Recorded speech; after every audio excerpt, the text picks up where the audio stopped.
Are you looking for an editor? I actually do free critiques and readings for your story every single Saturday on my live stream. My name is sacred. I am Butternut. You want to minimize the chance of a reader being pulled out of the story and being like, wait, what's going on? Forget dropping to the drop zone. I'm dropping you guys now, but drop or die. I would go harder in on the language that you use when describing the technology, the mech, the air units. In a maze of unending grid-laid streets with no avenue of exit in sight, when I wake up from dreaming, sometimes I wake up silently screaming. Add or adjust some of the language so it matches Boschian landscape, mirror world, shadowland. Or if you're looking to hire an editor for your next book because you're ready to take it to the next level, I do full editing services where we'll focus on character. The man froze for a moment, then nodded. Wolf, me, Wolf. I want to know more about each of the characters. Wolf makes me suspect that he's either father, a pirate, the evil antagonist, like the capricious nature of life's tapestry. You want to highlight and elevate that relationship between the two of you, that meeting moment. World building. I want rhyming tone is music to the ears. I saw you're dead inside. That something happened I never knew about. And all those lies, loneliness, and us having to cope with it, relate to it, understand it, or fight against it is a very powerful message. Dialogue. He was surprised that this woman of all people was giving him a pep talk, because sometimes when we have characters who speak too much, it's easy for someone to tune out if they're reading it. And this is a really interesting world, and I don't want people to tune out on your work. And structure. Ben jumped up a little disoriented and grabbed his gun. Running to the stairs, he heard men yelling, "Who else is down there?" During this shootout, I would just add a little more detail, make this a little longer, because this shootout is fun. This is like the action sequence of like, kill the bad guy, pow pow. So that way your book will be all ready to be published. And let's take it to market. All right. And that is our editing advertisement. Today, we're going to be doing some live story readings, critiques, and excerpts. Always fun. Do you want your story read and you just want to either see how it sounds or you need some live feedback? Down below on the ticker, I have the email to send me a live excerpt and I will add it to the queue. We have a number of stories queued up for today and we're going to be getting into them shortly. Welcome to Kauffman Writes. This is my daily creative writing live stream. And this is the show where I try to help you become a better creative writer. Now, before we hop into the live story reviews, we're going to start off with our daily writing sprint. Let's get some writing in. Now, let's say you've had a very long week and you're just not in the mood to write. That's all right. You can join me as I write vicariously for the both of us, or you can write along with me. All right, and let me throw up some music. Hey, what's up, Stephanie? Welcome back. Welcome. Thanks for dropping by the live stream today. We're about to hop into our first story, our first writing sprint, and then we'll be doing some live readings afterwards. Thanks for dropping back by the stream. All right, and let's say I'm going to throw up some music. Okay, I think that's golden. Now, awesome, and now we got the writing sprint. So let's get into it. Let me throw up the banner. So we're going to be doing our writing sprint for 25 minutes today. So we will be doing a shorter writing sprint because I want to have enough time for all the stories that we're going to be reviewing and critiquing right after. And once again, if you're just hopping into the live stream and you want your story read, I should throw that banner back up. There's the banner below if you want where to send it to and sending a brief excerpt. All right, so let's hop into it. Writing sprint number 1. I had the timer. I'm working on my story, The Last Scarecrow. I'm making pretty good progress. The heroes, the Scarecrow, the Crow, and the Pixie are on their way to figure out how to defeat the first demon. But first, They're having to understand and go through all these obstacles in between. They just got out of the forest of the cannibals, and now, as they were planning out the next step along their journey, they heard a cry for help. Whatever could this help be? Well, we're about to find out. So 25 minutes on the clock, and it's time to write now.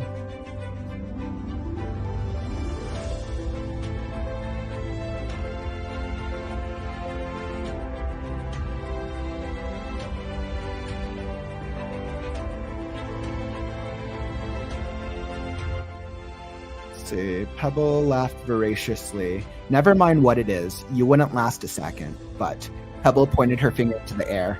At the end of every ceremony, the beast prayed to a giant old shiny brazier. The brazier of the last scarecrow answered. Exactly. Now stop being a slowpoke and let's go. I think there's a trail that leads down this canyon somewhere. Where? I don't see. The last scarecrow started.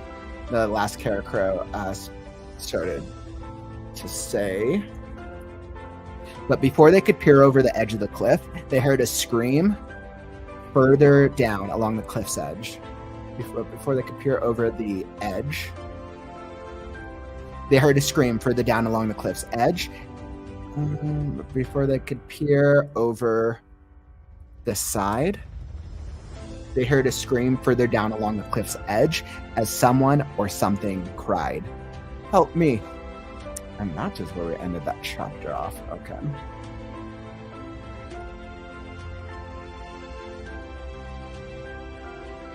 Hey, what's up, Bobicus? Welcome to the stream. We're just doing a writing sprint. Feel free to join me or read along, and then we'll be doing the writing, the reviews shortly after.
Hey, what's up, Jessica? Welcome, welcome. Thanks for stopping by the stream today.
Hey, what's up, Wise Books? Welcome to the stream. We're just doing our live writing sprint for the day before we hop into some story reviews.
All right, perfect stopping point. Wonderful.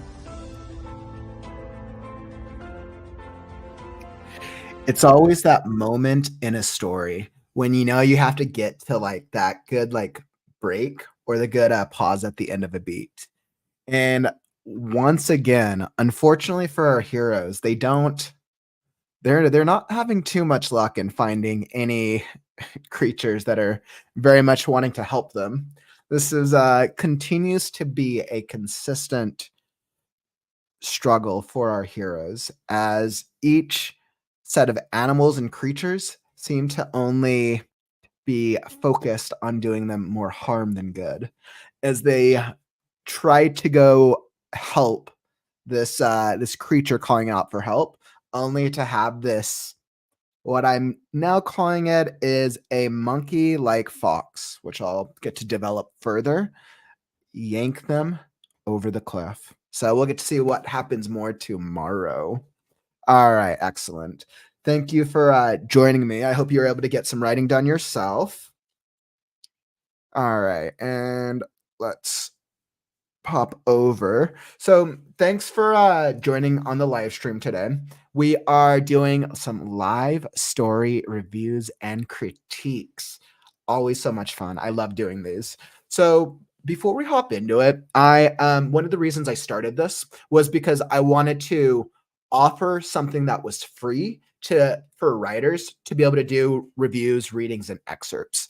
I love doing readings, speaks to my acting background, and I'm pretty good at doing excerpts and edits just from all my years of working on writing. So, as an extension of this, if you're getting any value out of the edits or the stories today, and you're working on a story or script of your own, you can always contact me for more professional editing services. And it's based on a word count. Feel free to message me for more details at the Creative Ghost. All right, excellent. So, with that said, we're going to go straight into our live story readings and critiques. All right, so this is essentially how the format's going to work out. Let's see, it looks like I have 4 stories queued up right now. Essentially, I'm going to pull up the story. I'm going to do about a 10-minute reading, give or take, maybe 10 to 15.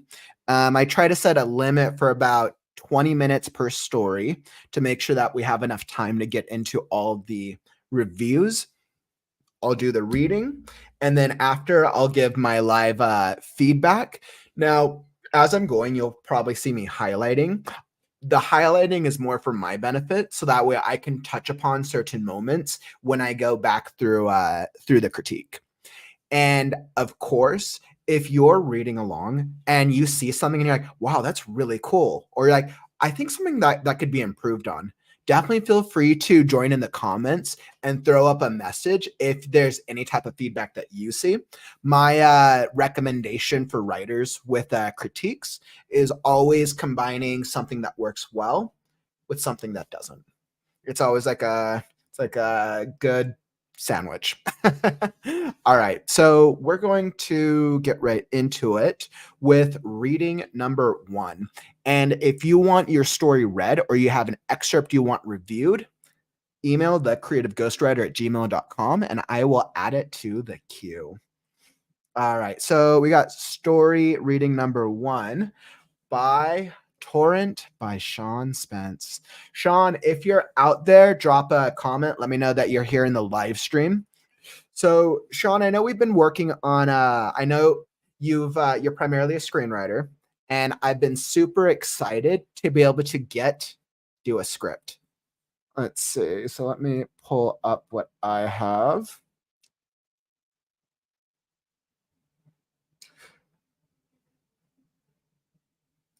All right, perfect. So we got the script pulled up. Awesome. Thanks for reading this. Anytime, my man.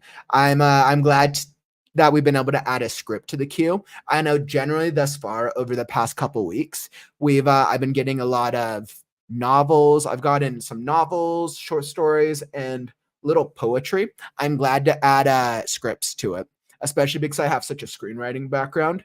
So this will be super cool. All right, so we're going to pull this up. And once again, if let me just add this as a forewarning, if I'm doing the reading and if at any part it cuts out or the Wi-Fi goes out because I'm not in the studio right now, there's this live stream will be posted up as a replay at its conclusion. So you can always go back to the moment that I was working on your story if there's anything that you missed. Absolutely. All right, so let's pull this up. So Torrent by Sean Spence. It looks like based on a short screenplay. All right, so I'm working, it looks like through Google Docs right now. And I want to make sure that y'all can read along. All right, so it looks like I have to pull that up. All right.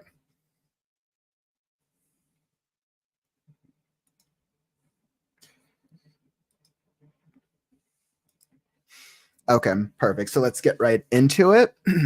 Now, I've generally haven't done a full reading of any of these pieces, so I kind of just see how the reading goes, like a cold reading. All right. So this is called Torrent based on a short screenplay by Austin Gorski. Screenplay by Sean Spence. Latest draft 7/21/23. All right.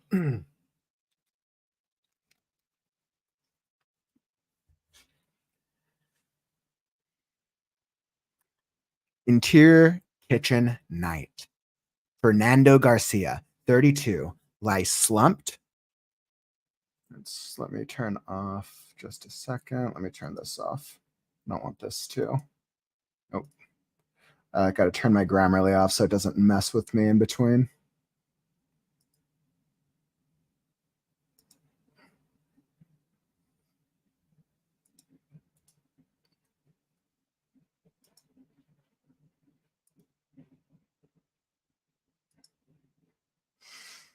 Oh, well. All right. It's clearly I can't find the settings right now.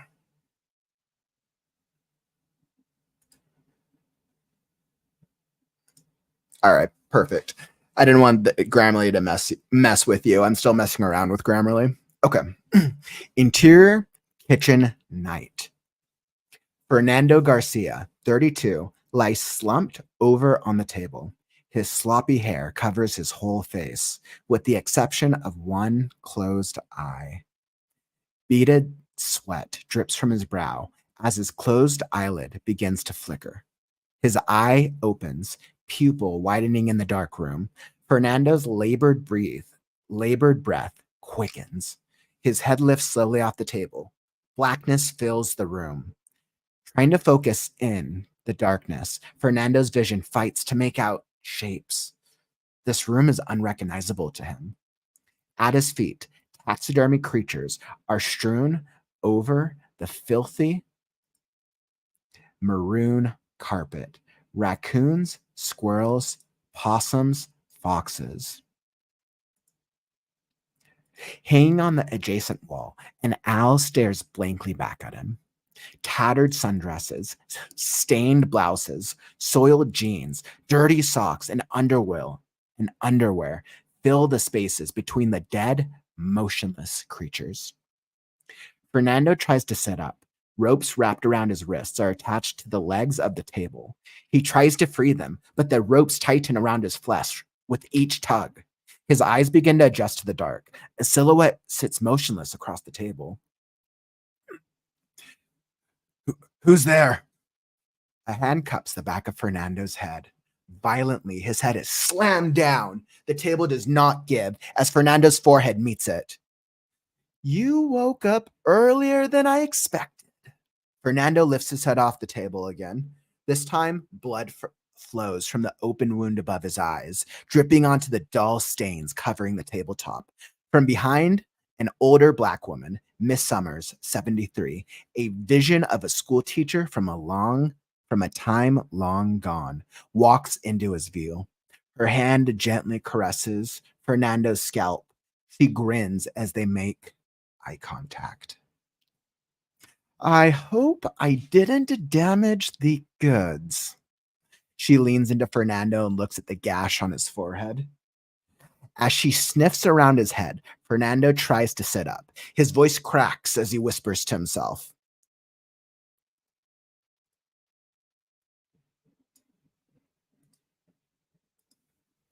Miss Summers shushes Fernando as her index finger presses over his lips. Her finger slides down his pursed lips, parting them as they quiver. She saunters over to a bag on the counter. Bloody fur protrudes from within. A hunter's knife lying next to the bag reflects the small amount of moonlight coming through the dirty window. Whatever you're going to do, please don't. Miss Summers turns from the counter, holding the hunter's knife. She runs her thumb across the blade as she walks towards the silhouette across the table. Fernando struggles once again to free himself. Pain screams from his wrists as blood begins to mix with the rope.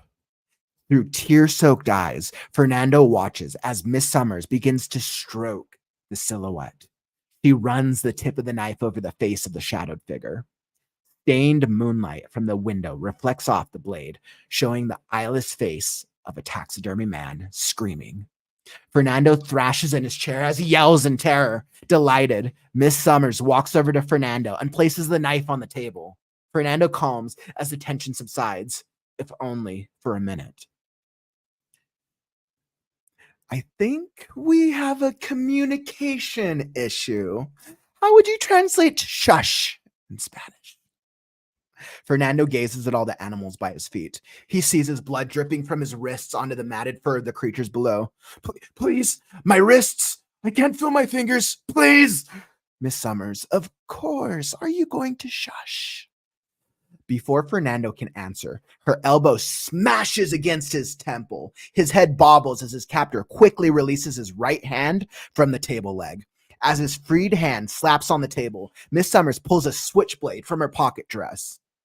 With one motion, the knife slices through the center of his free hand, impaling it to the tabletop. Fernando writhes in pain. Miss Summers reaches for the hunter's knife.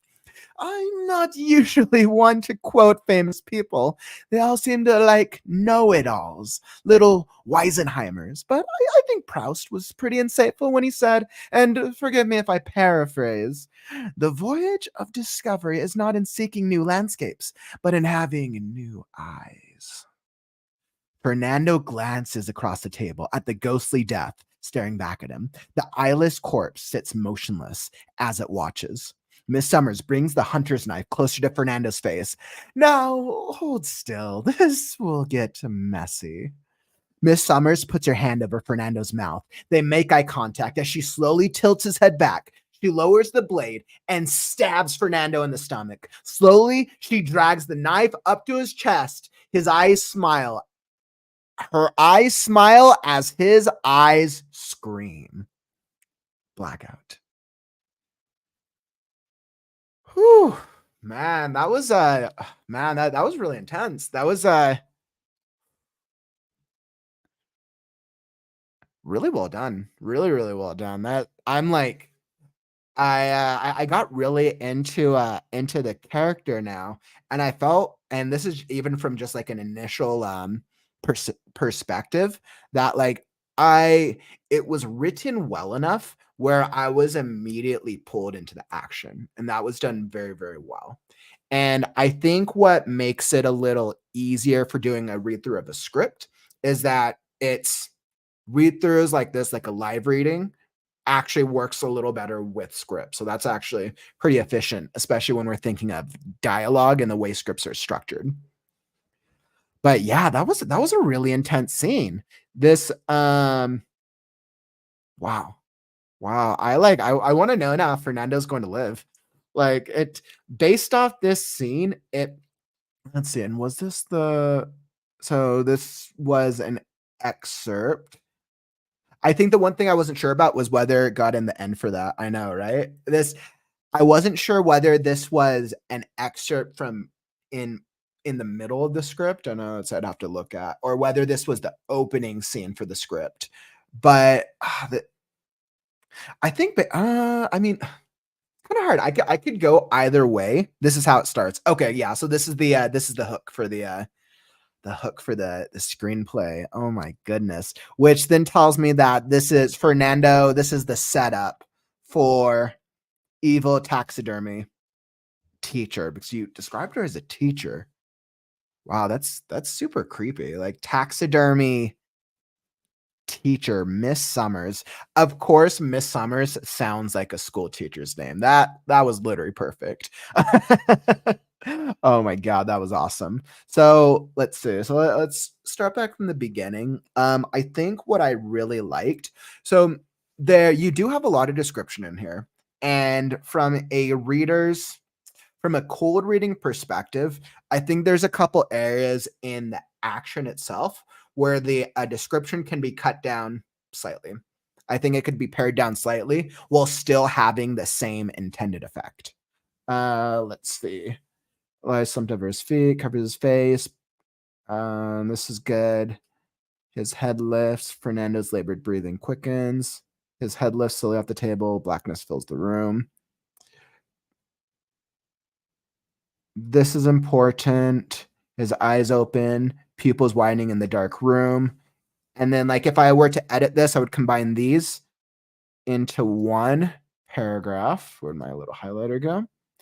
Let's use blue. So I would combine these into one paragraph. And then Fernando's labored breath quickens, his head lifts. Breathing's not necessary because we leave that up to the actor. His head lifts slowly off the table. Blackness fills the room.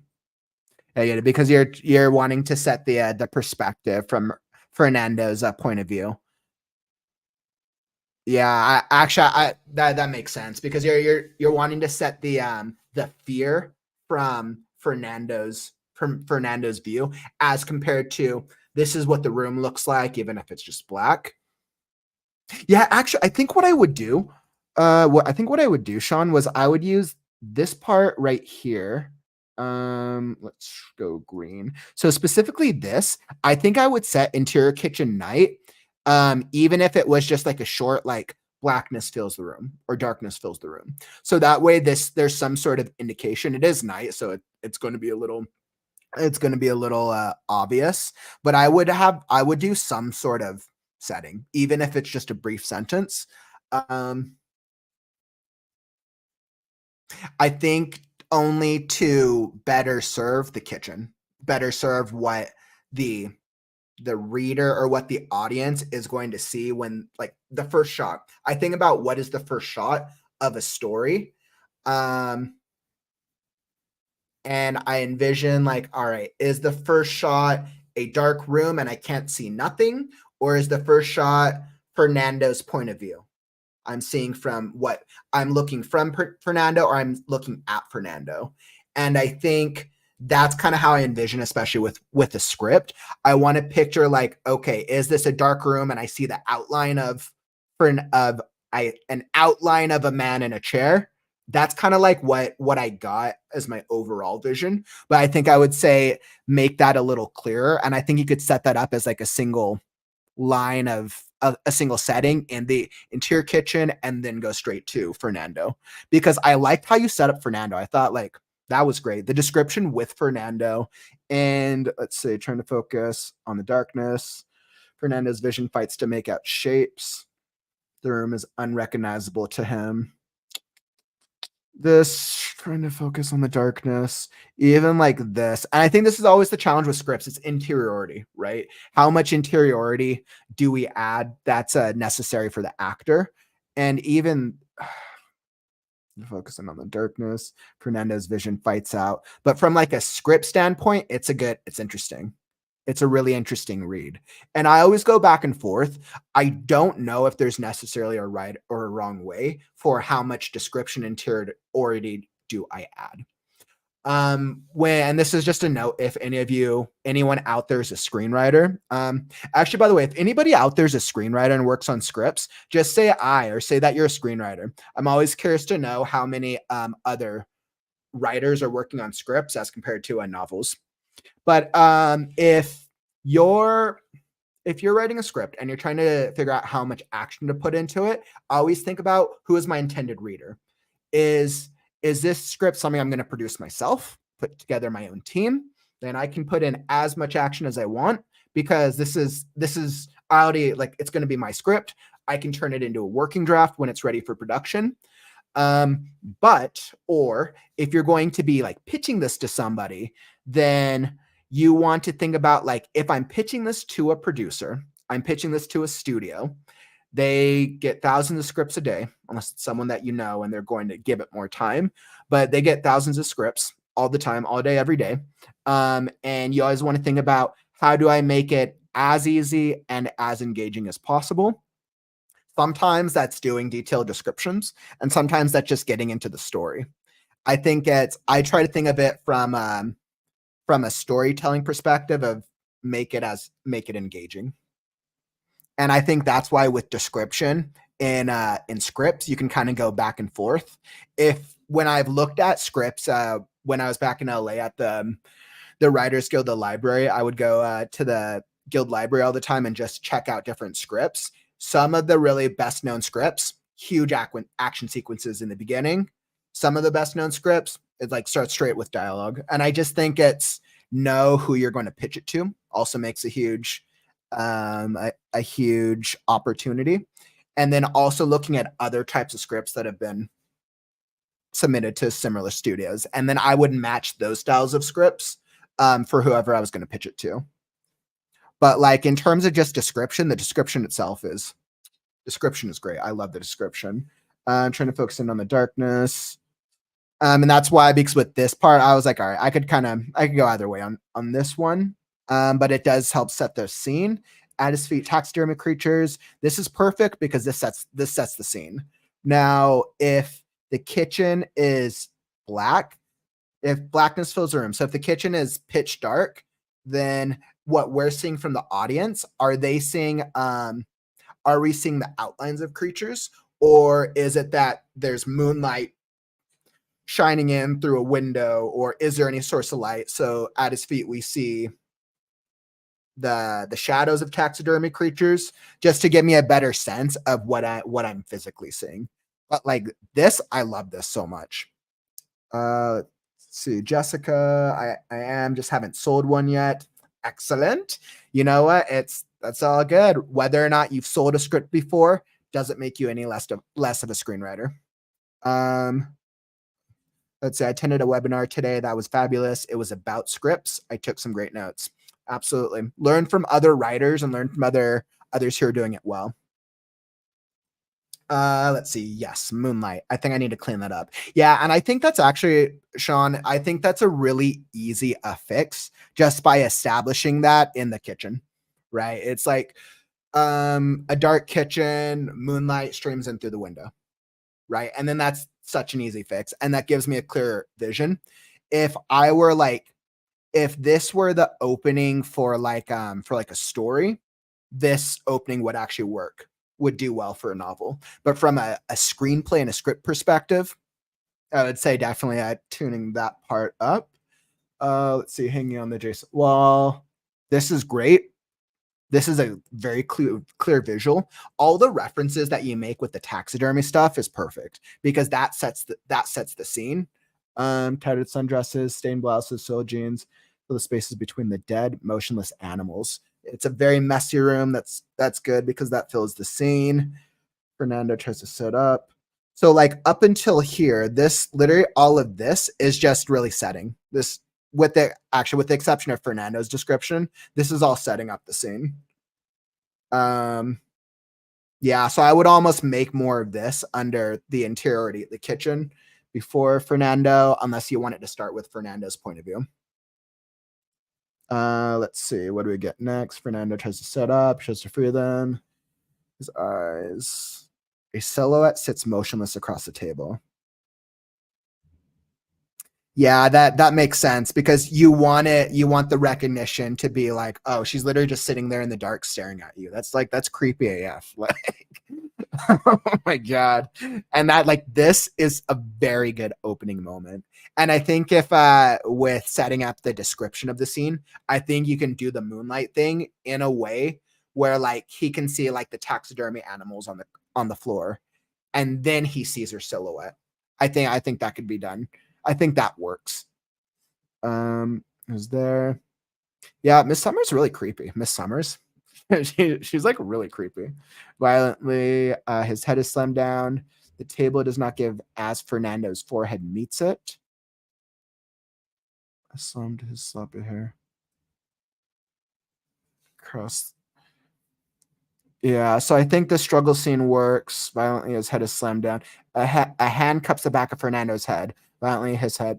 Wait, I guess I want to make sure. A silhouette sits motionless across the table. Who's there? So is there a second person in the scene, or is that it's literally just Miss Summers, right? That she's sitting there at the table, and then she walks behind him and slams his head against the table, right? I think just clarifying that action, if it is her, is would be helpful. Cuts the back of the head. Who's there? Violently, his head is slammed down. The table does not give. As for net, violently, his head is slammed down. You woke up earlier than I expected. I was like, yeah, the table does not violently. His head is slammed down at the table. This sentence I wouldn't even say is necessary because this action is enough to give us violently. His head is slammed down against the table. Yeah. Okay. Yeah.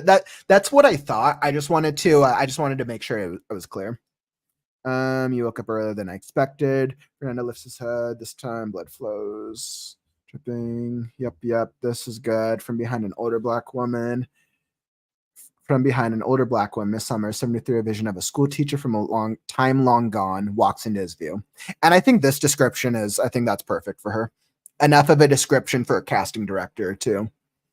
To be able to fill the role. And I think it still leaves it open enough that they could take it in whatever direction. Let's see, I think one of my questions, as I'm like, so I'm only reading this excerpt, but if I'm thinking from the longer script and wondering if Miss Summers is a central antagonist to the entire story, and if she is if she's a main character, it may be helpful to provide walks into his view from a long. It may, let's see. Yes, she has. Okay, that's what I thought. So it might be helpful to provide, since she's a main character, a vision of a school teacher from a time long gone. When I think of a school teacher from a time long gone, I think of maybe a teacher from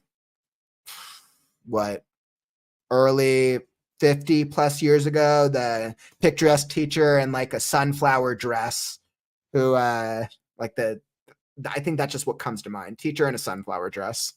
And that could be different for everyone. And especially if she is a primary character, I might even add a little additional clarity of a school teacher from a time long gone, of clarifying specifically like what you would envision her. Yeah, actually Little House, yeah. Yeah, that's kind of like my vision when I hear a school teacher from a time long gone. It's a teacher in a very very conservative attire. When I think about that, that's just what comes to my mind. I might even like add an additional like adjective or description of like what type of attire you would envision her, only because this is very open and because she's a main character.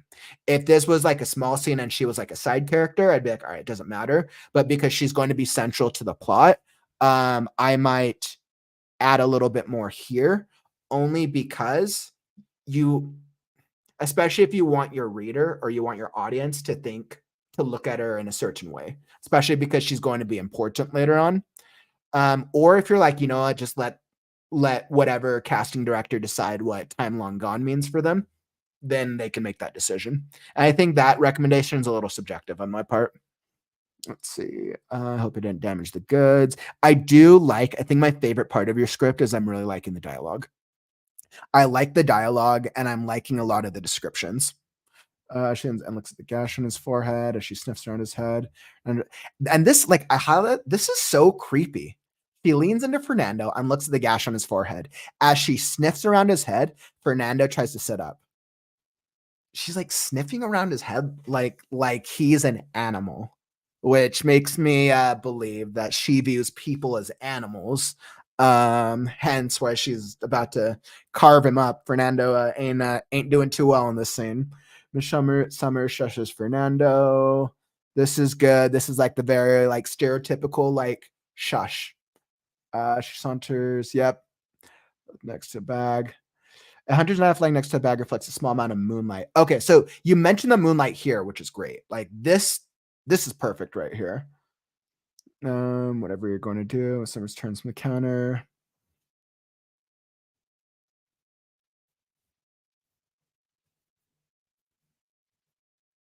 Yeah, so with this description, Fernando struggles once again to free himself, which is good.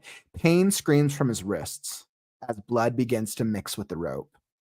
From a reader's perspective, it's really interesting. From a script perspective, it's completely unnecessary. The reason being is because the pain screaming from his wrists, that's really not, that's like generally something the actor is going to portray. But what we're visually seeing is the blood as Fernando struggles once again to free himself, blood begins to mix with the ropes. Not at all. I actually think the creativity is awesome. And I think it almost makes me think of like, I don't know if people do this, because it depends on who you're pitching it to. But I would almost have one version, like especially because you do have really good descriptions. I would almost have one version which is a reader's version, and then one version which is like the adjectives is cut down a lot, and it's more for like pitching to a studio, right? Because this one is a better reading experience, but it's not necessarily a better pitching experience, right? So I think about whoever you're giving the script out to, what is the intent behind it? Who is your audience? Who is your reader? And that's kind of how I would determine. Yeah, that just came up to me. Like, I don't know if people do that, but I think that's if I had a script like yours, that's what I would do. Let's see, what do we got? Through tear-stroked eyes. This is good. Stained moonlight from the window reflects off the blade. That's good because that you can film that. Window thrushes. Yep, delighted. I think we have a communication issue. How would you translate shush in Spanish? Okay. So is Miss Summers, is she Spanish? Because I know you described her as a black woman. Where was her description?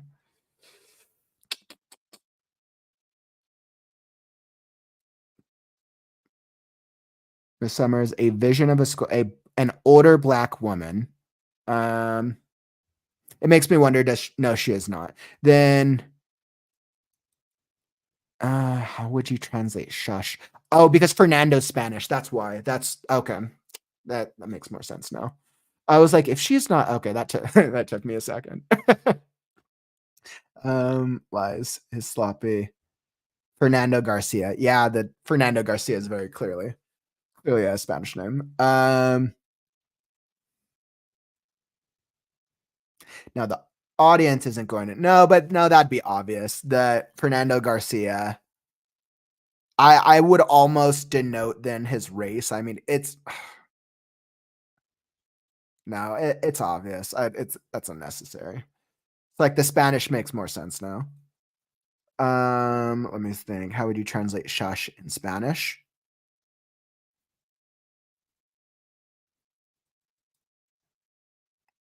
And he's not really much of a fighter in this scene. He's kind of just survival. Clearly, he's about to be killed off. That, you see, that's what I was thinking. I was thinking because I think this would make more sense if right before he like started to say something in Spanish. And I think that would actually clarify it. Because I'm thinking from like a visual perspective, like, okay, he's a Latino. And I think that could be clear, but based off casting, skin color, and we're in a dark room, that's then just going to be left up to the director. And I think I would just make that clear. I think even if he had like 2 lines or like a couple words that was cut off. Yeah. Yeah, I think that would be perfect. In all honesty, like some type of like prayer or something. I think that would actually be perfect. And then it would make this what she says a little more just believable. It would just make it make more sense in terms of why she's doing it. Or in terms of why she says in Spanish. Fernando, and then Fernando gives it all the animals by his feet. Summers, whatever you're going to do, please don't, because he refers to her. Let's see. I wanted to go back and look up at his dialogue. Who's there? I hope I didn't damage the goods.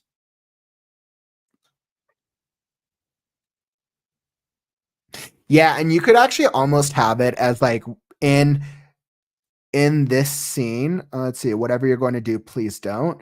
As she's like getting the knife, you could even almost have him do like some type of like prayer.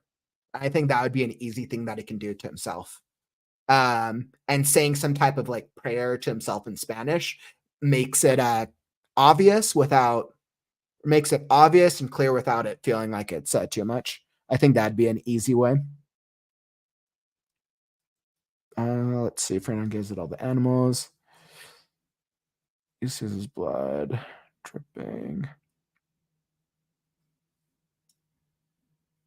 Yeah, so then like this action gives it all the animals. So this action not necessarily necessary, because it's once again it's what he's seeing, but from the audience perspective, like where we already know that's happening unless something new is happening. And then the new thing would be as Fernando thrashes, his blood drips from his wrists onto the matted fur of the creatures below, because I think that's the visual that we're seeing. Please, my wrists, I can't feel my fingers. This is good. Let's see, his elbow.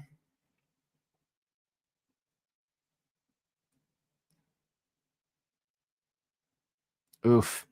God, that like hand scene. It's like that hand scene when his hands pressed against the table and the knife goes right through it. Oof.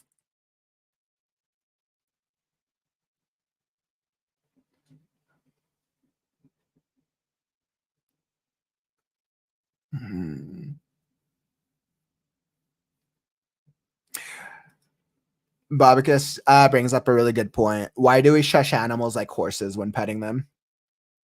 That's actually a good point. It's almost like the way that you've set her up, like when they've never spoken. Yeah, I think the way that you've set her up, Miss Summers, is that she's essentially she looks at Fernando as an animal, right? So everything that she's doing, it feels like that you want her to be treating him like an animal.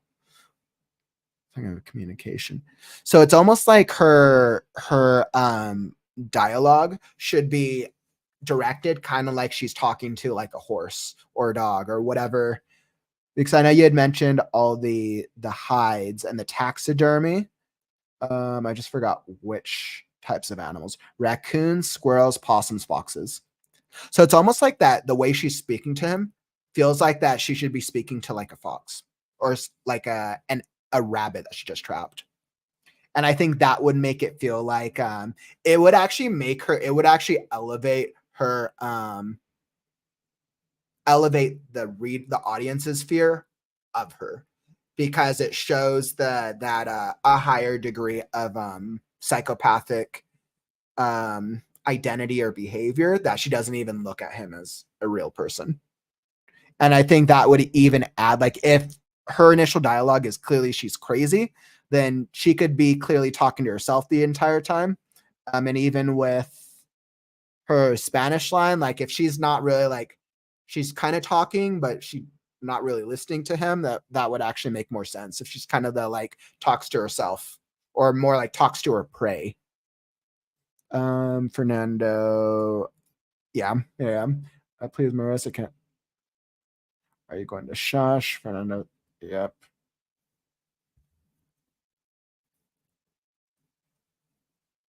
Yeah, and it's like I wouldn't even have her like responding to him. I think it would actually make it stronger by letting her actions speak for her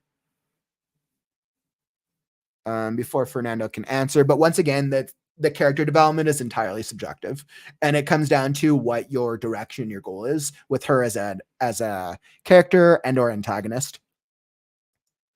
Before Fernando can answer, his elbow smashes against his temple, his head bobbles, his fruit hand. Yep, there's a switchblade scene. That's good. I'm not usually one to quote famous people. They all seem like know-it-alls, little Weisenheimers. But I think Proust was pretty insightful when he said, I'm not usually one to quote famous people, that little Weisen, but I think Proust was pretty insightful.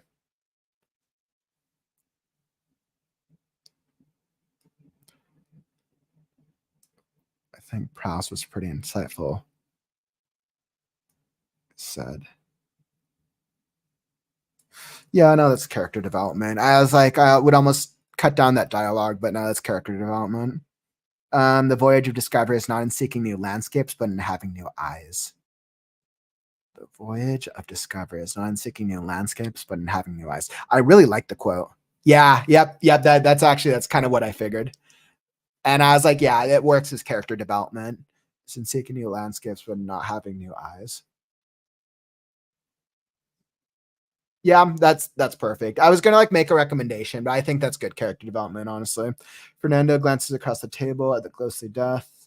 Alice's corpse sits motionless as it watches Miss Summers. Yep. Now hold still, this will get messy. Miss Summers puts her hand over Fernando's mouth. They make eye contact as she slowly tilts his head back. She lowers the blade and stabs Fernando in the stomach. Slowly, she drags the knife up his chest. Her eyes smile as his eyes scream. Her eyes smile. Her eyes smile. Because there was that other description that used that was similar to that. Her eyes smile as his eyes scream. Slowly, she drags the knife up to his chest. Her eyes. No, it's not that it's. I'm not saying that it's too much at all. I'm just thinking of I'm thinking of does it make sense to me? And if I'm a typical reader, does it make sense to me? Does it portray what you're trying to portray? Slowly, she drags the knife up to his chest. Her eyes smile as his eyes scream.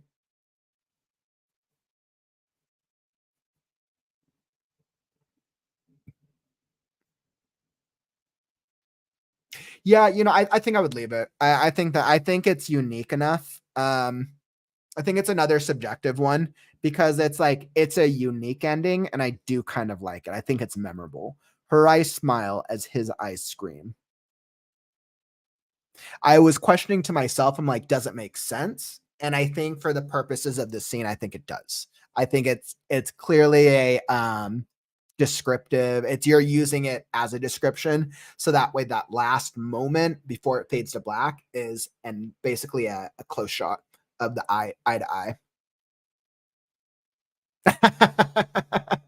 Maybe I should call the script Eyes.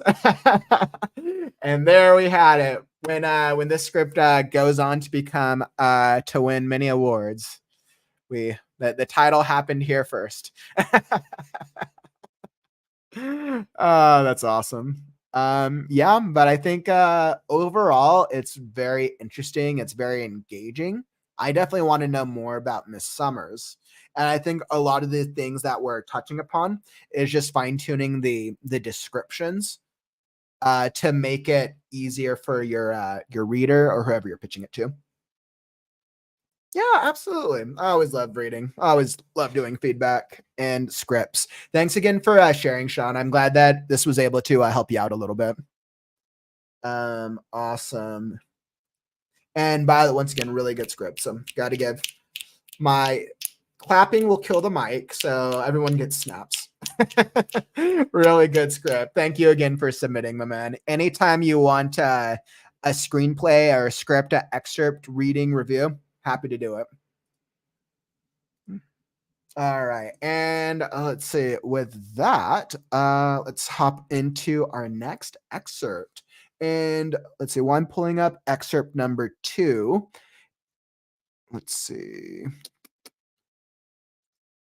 So I'm going to pull up the second one. And while I am doing that, if you found any value so far from the stream or the writing sprint so far, don't forget to follow and or subscribe to this, because I do these live readings every single Saturday. And then I also do daily writing tips and stuff to give you inspiration and help you become a better writer each and every day. I'm streaming from YouTube, Facebook, Twitch, and Instagram. All right. And I've got the second one pulled up here. So our next story, Bobicus. Super exciting. So Bobicus, I know I saw you messaging earlier. Just let me know you're here in the chat. Excellent. Perfect. So, Bob, because I know we were chatting a little bit last week, but once again, thanks for submitting your work. I always love hopping into fantasy pieces. All right. So let's see, what do we got? I want to make sure I have it set up correctly. So essentially, what I've done is it looks like that your document on Google Drive should be good. I think I should be able to get through it. Okay. Sometimes what I'll do is I'll put a timer on myself just to make sure if the reading goes a little too long. But it should be fine. I'm going to set it for myself to keep myself on track. Okay. So once again, we have, let me pull this up. So we have the start of a fantasy story. All right. So this so it's the start of a fantasy mecha story, my favorite. I love fantasy, epic fantasy stories. All right. Okay, let me blow this up a little bit and make sure that I have my highlighter. All right, perfect. So, this is the fantasy mecha story by Bobicus.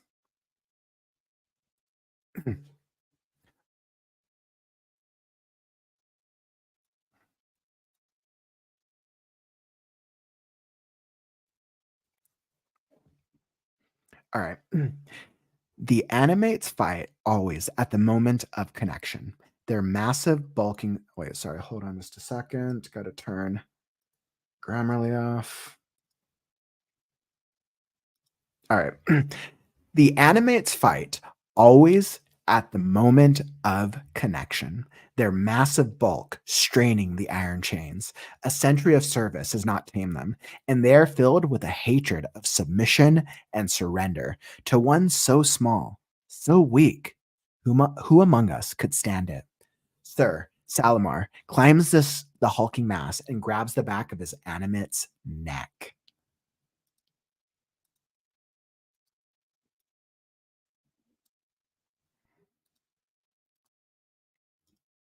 The beast thrashes, the chains go taut, but the stakes hold. The soil was good, moist, when we drove the stakes last night. Nothing to fear. The animate stills, bound under Sir Salamar's will. I approach and remove the manacles, ignoring the twitch that runs through the animate's arm. The animate, Onus, stands up, tossing off a tarp of canvas. The form of the dead god Ashaya, that the animate's echo, is a sight to behold. 30 feet of clay and rock in a roughly humanoid shape, covered in leather armor. Polished steel glints in the sun, where the ore and azure dyed leather is studded together. Onus, hands now free, deftly rips its own stakes out of the ground. I motion to Marsetto, who walks awkwardly, refusing to turn his back to Onus while he makes his way to Cabalus, my animate. Ooh, like that.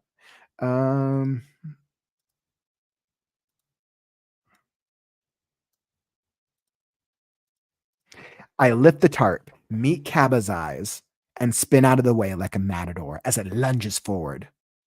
Marsetto takes a step back. I hop onto Caba's back, slide into the leather cradle, and grab hold. My mind bites into Caba. It's always a fight. I always win. I relish this moment every day, pro- proving my superiority over this meritless beast of power and rage. What good is a rider that cannot control his horse? A pilot that cannot control his animate? I am reminded every day of my purpose. I am a pilot. I live to dominate, to civilize what is violent and destructive through sheer force of my perfected will. Marcetto trembles as he undoes Cabba's manacles, and I keep Cabba perfectly still, feeling his desire to rip Marcetto limb from limb. Feeling my own will to stillness overpower this bloodlust. I'm well practiced, but it's not effortless. Each murderous thought spikes in my mind. I bring my mind back to stillness, back to vigilance, and relish the bristling fury and despair that Kappa feels in me. With Cabba's hands unshackled, we rip out the stakes and fold up the tarp. I glance at the steep slopes of corrugated gray rock ahead of us.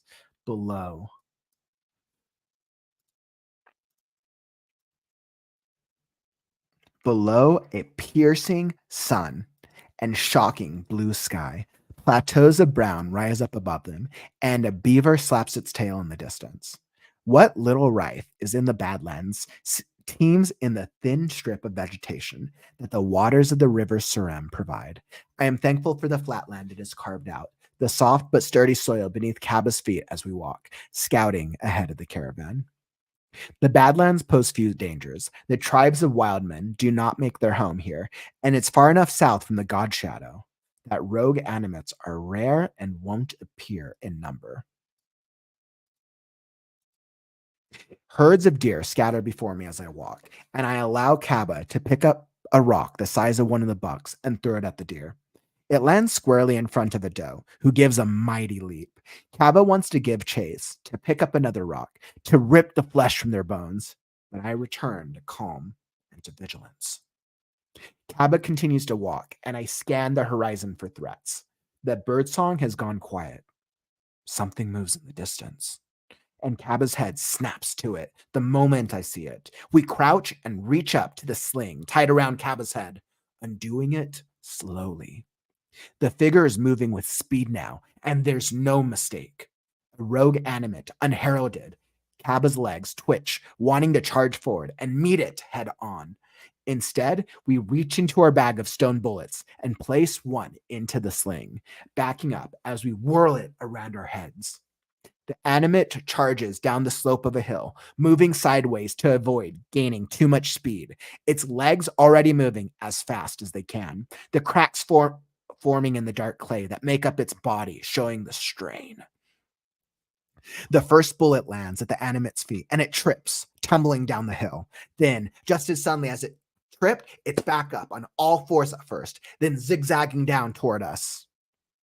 The rogue animate dodges the second bullet, and Cabba almost trips on a rock behind us as we back up. The cradle might have protected me, but being crushed by your own animate is a common death for pilots. I curse my carelessness as we load the third bullet, whirl the swing, and launch it. It lands squarely in the animate's chest, bringing it to its knees. We rush forward, and Cabba grabs the quarterstaff slung next to my cradle. We stab, striking the animate in the head with the metal cap of the staff, circling around from a fair distance with lunging strikes. The animate flails and covers its head with its hands. Cabba is delighted, but wants more than this teasing violence. I allow it to deliver a finishing blow with another lunging strike, but the rogue animate scrambles onto its knees and blocks the strike with an arm. Deep cracks form in the clay, but quickly begin to heal. A young animate, no more than a decade old. The animate stands, and we adjust our grip. We tap the end of the quarterstaff on the ground twice, daring the animate forward, and it obliges. We space the animate away with a withdrawing strike, but I've accidentally positioned Cabba right next to the Surrey River and the unstable footing of the wet earth. Unlike a knight, a rogue animate will prefer to target its fellow animate rather than the pilot. But That doesn't stop the rogue animate from capitalizing on my mistake and charging forward. But we are forced to meet its charge with a strike from the middle of our staff and barely hold against its momentum. A vigorous combatant, Kaba is filled with delight. Kaba's delight turns to frustration as we see Sir Salamar and Onus arrive over the horizon. That beautiful ore and azure shield leading, mace behind. We shove the animate and circle away from the river. We need only fight defensively now. I maintain a better eye on my surroundings as we fade away. From each of the animate's clumsy charges, occasionally striking with our staff, Sir Salamar and Onus arrive, and Onus shoves the animate with its shield while striking at its legs. A single swing of the mace on the downed animate finishes the job. Kaba and I lean over the avatar of the dead god, and I mark its passing with a short prayer. Spirit of the endless wanderer, find your rest now, for Ashaya, your maker, is no more. You that were her echo, rest for her. May you find the peace that she cannot. Sir Salamar watches wordlessly as we sprinkle earth over the unmoving clay.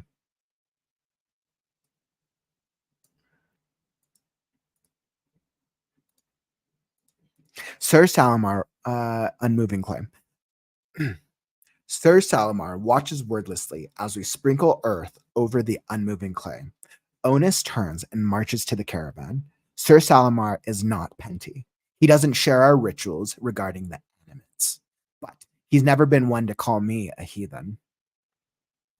We return to the caravan just before the sun sinks below the horizon. The mules are bedded down and tied up to posts. The grain-filled barges tied to the riverbank. A smoky fire of Badlands scrub signals the preparation of a meal. Caged carts holding prisoners shake slightly as the men inside them chant for their supper. I stake Kaba and wait for Marcetto to remember that he has duties beyond chastising the prisoners. He rushes over with a gait that is half run and half walk. Sorry, Sir Anan, I forgot myself. He appears so flustered that he forgets to tremble as he attaches the manacles. I allow Kaba's hands to flex with murderous intent. Goodman, I say, stepping down. Sir? I am no sir. You will address me as Goodman Anan. Forget your duties like that again, and I shall have you flogged and then replaced. Now, get out of my way, lest you prevent me from attending to Sir Salamar in good order.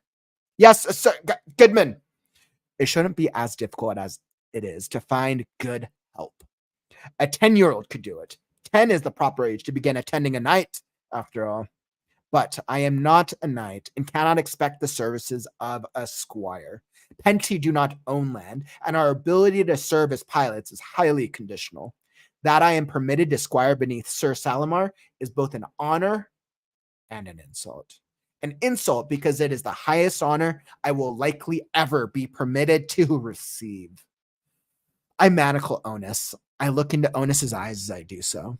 The hollows carved into the clay stare at me blankly. The spark of a soul empty from them. I know something deep in there wants me dead. I want it to know that I fear it not. It is my heart's desire to see these things shrink from me, but they never do. Someday, I shall teach them my heart, and they shall fear me. Sir Salamar strolls over to the prison wagon and says to Khan, another guard who strikes the prisoner's iron cage with a long stick and announces, right next to one, speak out of line, will be run through by the good sir over here. Is that understood? Afraid I didn't catch that, says one of the prisoners. I said, if you don't shut your yap, you'll have your intestines mingle with Sir Salamar's steel. Maudsley.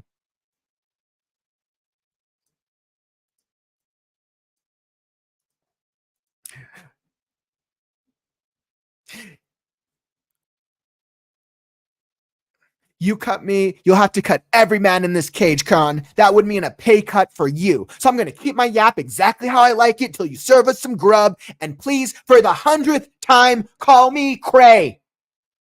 Khan turns to Sir Salamar, who walks away. Khan shakes his head and jabs Cray in the side with stick. Gray simply laughs. The prisoners continue chanting for their food and shaking the cart right up until their stew arrives. You ever feel sorry for the sons of bitches? Andu, one of the guards, asks no one in particular, breaking a comfortable silence. I return to my stew. Conversations around the campfire are often inane. I mean, the God Shadow's a death sentence, right? Andu continues. I have been there many times, says Sir Salamar. I perk up at his entrance to the conversation. But to be exiled there? Andu asks. It is a land that holds many treasures. It is a source of wealth for some. Andu falls silent, but there is a shift in the guard's demeanor. There is something they won't say, not to Sir Salamar and I. We eat our stew silently, wood scraping on wood, a cough. Sir Salamar breaks the silence. Why do you ask? Is it Maudsley Cray you are concerned about? The guards all break into laughter. My mistake. You must mean Philip of Naran. The guards stop laughing. Around the stew fire, the guards glance at each other with discomfort. I almost spit. Philip of Naran was a godless promoter of immorality, of common tyranny, and of self-serving manipulators. He is popular amongst those who want to overthrow just government. Why is that devil being brought up? Sir Salamar continues. It is an open secret that this is the prisoner transport bringing him to the God Shadow. Did we make the mistake of assigning him supporters as guards? I eye the guards as though Philip of Neuron's presence was common knowledge, even as my stomach sinks. I had no idea. Of course they kept the Penty in the dark. The guards hesitate. Marcetto announces, Of course not, sir. We are the king's loyal servants. Glad to hear it, says Sir Salamar. Be sure to get sleep. Be sure to get good sleep tonight, loyal servants of His Majesty. We enter Wildman territory tomorrow. Whew. Nice excerpt. Really nice excerpt, my man. Really nice excerpt.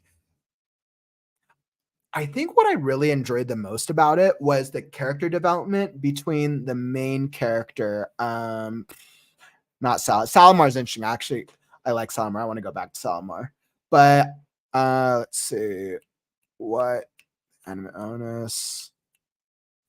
I like the relationship between Kaba and the main guy. Oh, what's the main guy's name? I'm blanking on your protagonist's name. But the main protagonist, I really liked his personality. I thought that was actually really cool. Oh, let's see, that was a great rating. Oh, thank you. Yeah, I appreciate that. Thank you. I was having too much fun with it. Goodman Anan Lesti. Perfect. Wonderful. Let's see. So I really liked his character. Let me think. So I think the strongest part about this piece is the character development. I think the character development and the world building is actually done very well. You've set up a world of these animates, which based off fantasy mecha, they're essentially giant mechas. Now, let me ask, is this the opening scene for the story? Is this the very first scene, or is this just an excerpt that's early on in the story? It is. Okay. So, Century of Service is tame them. I think what I would do for anyone who's not familiar with mechas, right? Unless you're targeting only people who are interested in reading mecha type material, I might add an additional description on what does an animate look like. And it doesn't have to be a description of them, but adding maybe some details as that gets into the fight. Because I really like the anime, and I could start telling what it was like during the initial fight scene. I think I just wanted a couple of key details of how should I picture this anime, or at least Kaba. Anyways, how do I picture Kaba?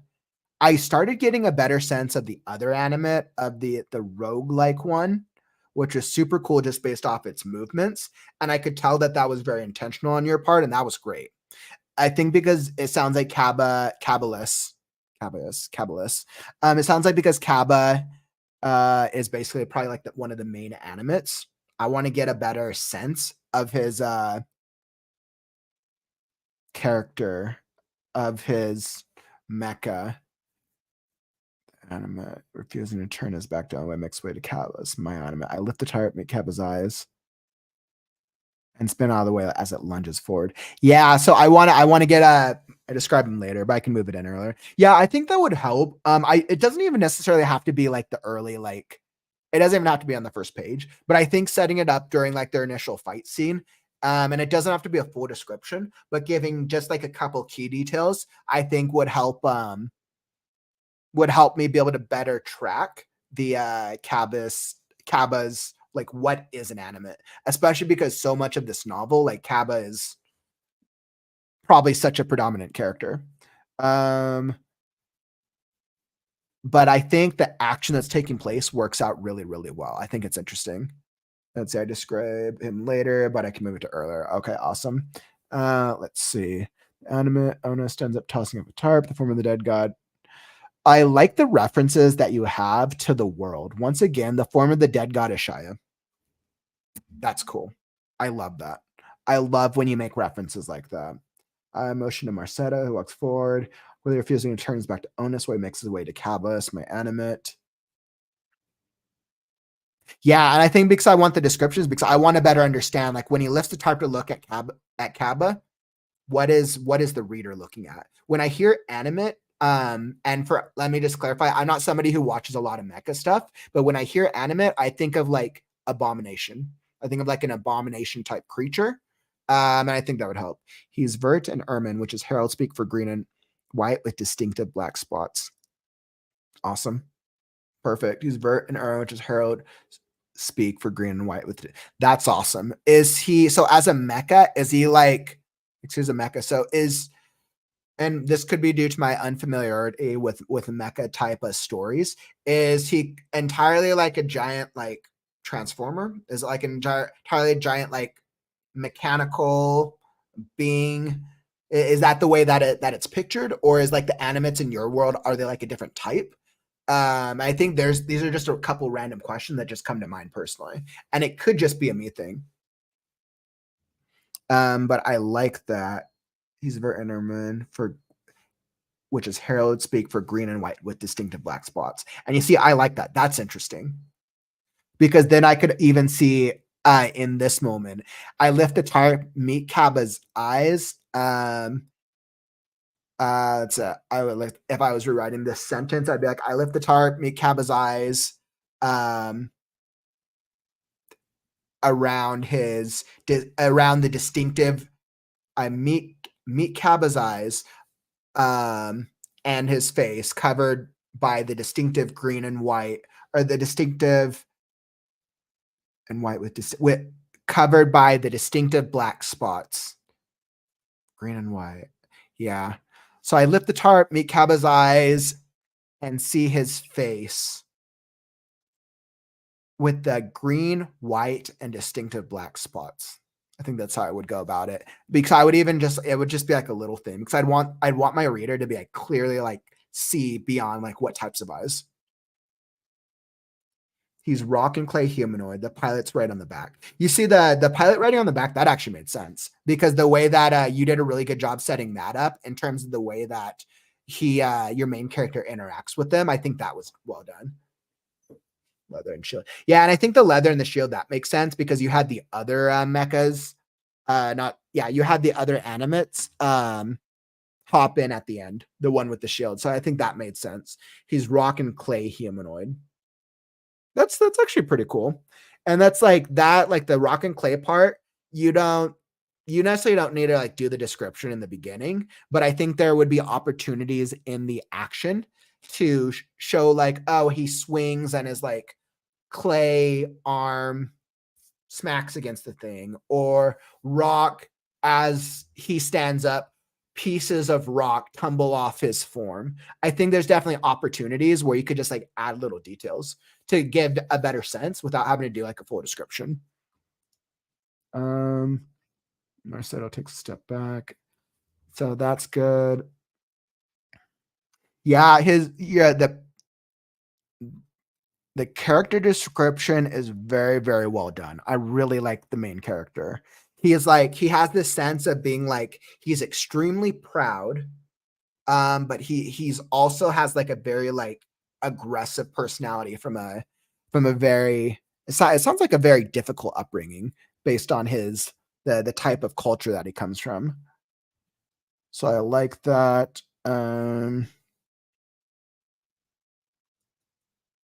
I might have when somebody whoever speaks to him in the beginning, I might have somebody mention his name, just so they can be clear on who our protagonist is, even if it's a nickname, right? So you said that his nickname was, or his name is Goodman Anon Lesty. You had somebody reference his name somewhere in the middle. I think I would just have somebody reference his name a little earlier, just so I know who the main character is that I'm sticking with. Because you have some incredible interiority for him and character development, and I want your reader to be able to be like, okay, this is who the guy is. I glance at the steep slopes of corrugated gray rock. Perfect. Like, this description is great.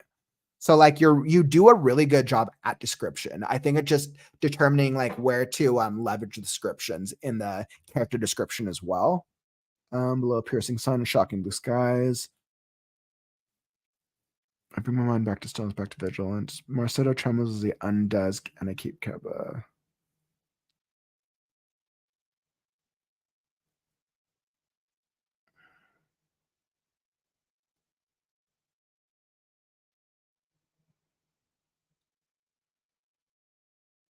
What was interesting when I was doing the reading, this section right here, below piercing sun and shocking blue skies. So this soft but story. So this does a good job of setting up the scene, but it actually pulled me out of the action that was happening. I bring my mind back to stillness, back to vigilance, and relish the bristling fury and despair that Kaba feels with me. With Kaba's hands unshackled, we rip out the stakes and fold up the tarp. This is a really interesting action that's taking place. I would almost find another place for this description, either earlier or later, because this, I want to go straight from here to here because it keeps the action high. This description pulls me out a little bit, only because then now it's describing the overall setting. But that's just a subjective. That's like just like a personal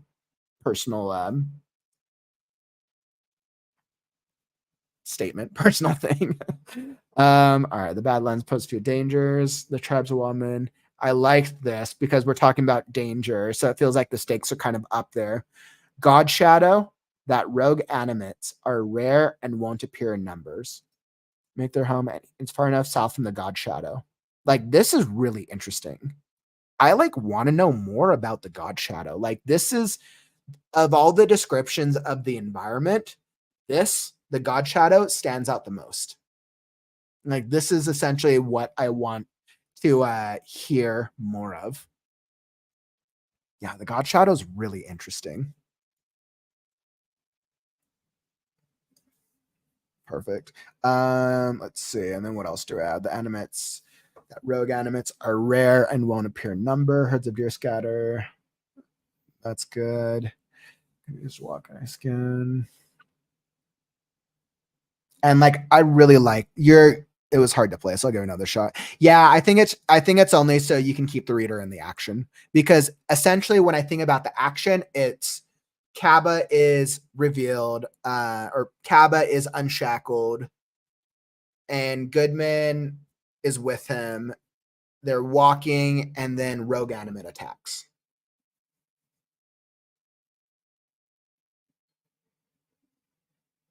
Yeah. Yeah, it's almost like you might be able to have the description a little earlier.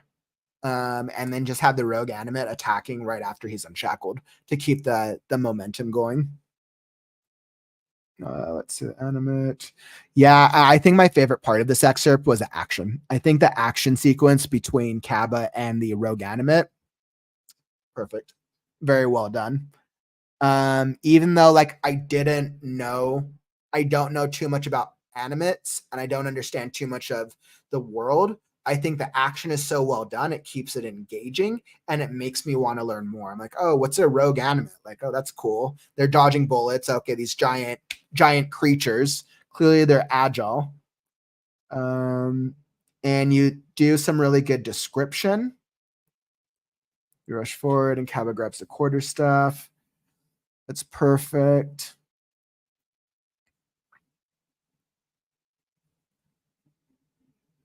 This is such a cool scene. I highlighted this because the animate standing like and the quarterstaff is a very like, it's just cool. It's very cool. We space the animate away with the withdrawing by a vaccine position cute Kaba right next to the Serum River, and then so the Earth, unlike a knight, a rogue animate will prefer to target its fellow animate rather than the pilot.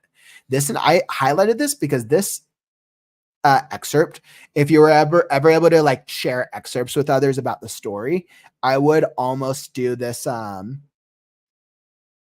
animate charging, I would do this down to somewhere in this section if you were to like share people like, oh, this is the story I'm working on, because the action's really, really engaging. Let's see. And then let's see, we get more of Sir Salamar and Onus rev, that beautiful Onus rev over the horizon, that beautiful. We shove the animate, circle away. Yep. This is a really nice ending. That's a really nice description. Spirit of the Endless Wonder. Oh yeah. So one of the things I noticed for a lot of your speech tags, who said it? I'm pretty sure that it was Kevin. I lean over and I mark it's passing with a short prayer. Okay, he's the one that's saying it. I think what I would do is I would like move this to the next paragraph and then do paragraph as a comma as a speech tag, just so it's a little clearer. When I was reading it, I was like, wait, was it the main character? Was it Goodman that was saying it, or was it the other? Was it Sir Salamar? And I think there's a couple times where you do that, where the speech tags, where the dialogue, I wasn't 100% clear on who was saying it. So what I would do is I would just look over each of the, oh, Goodman is a title and noun is the name. Gotcha. Okay. Thanks for the clarification. So I would just look over each of the dialogues and just make sure it's clear on who's speaking who. Because yeah, one of the things we don't want our readers to do is we don't want our readers to tune out because they're not sure who's speaking. Structural things are always the easiest things to fix. Sir Salamar, which is where the sleep. That's good. I think the prayer itself was great. I liked the prayer. What he said was great. That was perfect. Yeah, and almost this actually might be a good place for the description. Actually, now that I think about it, because the action's ended now. Almost, yeah, I think I would do the description of the landscape here, because the action will pull the readers into the story. And then this whole second section with the guard and the flex. Goodman, I say stepping down, sir.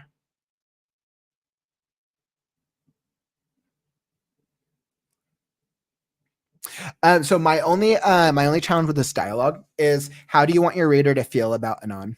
Do you want the reader to like Anon? Do you want them to dislike Anon? Do you want them to respect him? How do you want the reader to feel? I think Anon's a really interesting character, and I like him personally. What? Sir, not get out of the way, lest you prevent me from attending. I shall be flogged in this, then replace. A character that we want to like. I want the reader to respect, but not necessarily like him to start. Okay. All right, then that's exactly perfect. That served your intention then. Because I'm like, when you have a character like flogging somebody, I'm like, that not a bad taste, but just like, okay, but I need to know more. So that's perfect. I gotcha. I like it. Mr. Goodman, perfect. And I like this because this goes in the backstory of the world. I like that. Manical onus. Yep. Strolls over the present. I said, if you don't shut your trap, you'll have your intestines mingle with Sir Salamar's steel Maudsley. Cut me. Yeah, so with this moment with the prisoners, I think this is actually a really good moment to have. I think I might just cut down on the prisoner's response a little bit. So what it's coming across right now is the guard, he says something, and you think like something bad's actually going to happen, and then the prisoner speaks up, and then it makes it feel like the guards don't even matter. But that could also be your intent, because in the next moment, Sir Salamar is basically like, well, are you guards actually doing your job? Basically, is what Sir Salamar kind of speaks to. So if that's your intent, then that's perfect. But I almost feel like there should be some sort of like repercussion to the prisoners for them speaking up, because then this makes me ask myself, why don't the prisoners just try to revolt and break through the cages and work together if the guards are going to do nothing? And then not even that, the prisoners then get fed. So the prisoners speak up, they talk back, and then they get fed as a result of it. So I'm like, yeah, I think just there needs to be some type of repercussion, whether it's extreme or not extreme, um, to make it feel like the prisoners can't just do whatever they want. I'm establishing mods that create as a boisterous. Yeah, that's what I would do. 100%. That's what I would do, or even as a boisterous psychopath. So something fun that you could consider, especially as he's kind of like playing around and toying with them.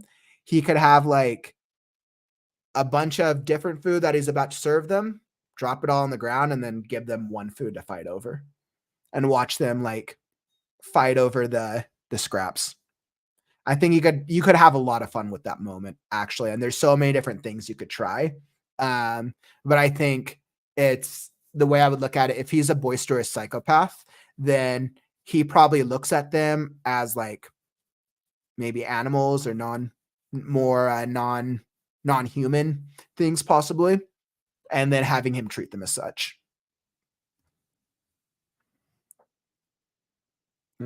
Turns. Yeah, and I get what you're going for here with the guards kind of talking. This is good. This is all world building. This is development. This is a good moment. Mods it. As a boisterous psychopath, I can deny them. Mods is a prisoner, the one who speaks up. Gotcha. I definitely thought for a moment that it was the guard. Okay, that makes more sense. That actually makes more sense that Maudsley is the prisoner. Okay. All right. The prisoner. For some reason, I was thinking the guard, but the prisoner being psychopathic makes a little more sense, actually. Let me go back to that part real quick. I said if you don't.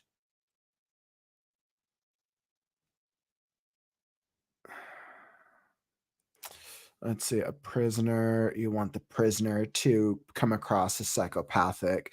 I think right now this initial scene, he comes across as like a loudmouth right now. But then they talk about him in the next scene, so that kind of elevates it. Let's see, where did his dialogue?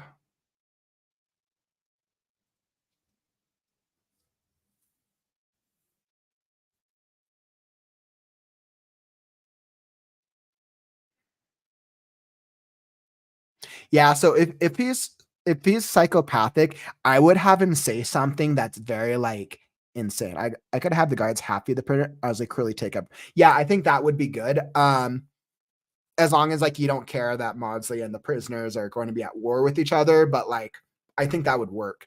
And I think even with his dialogue, I would have him say things that are a little bit more like peculiar, like more odd. If you want him to be psychopathic, like, and please for the 100th time call me Cray. That's fine. That's like a character thing. I like that. But I think that would mean a pay cut for you.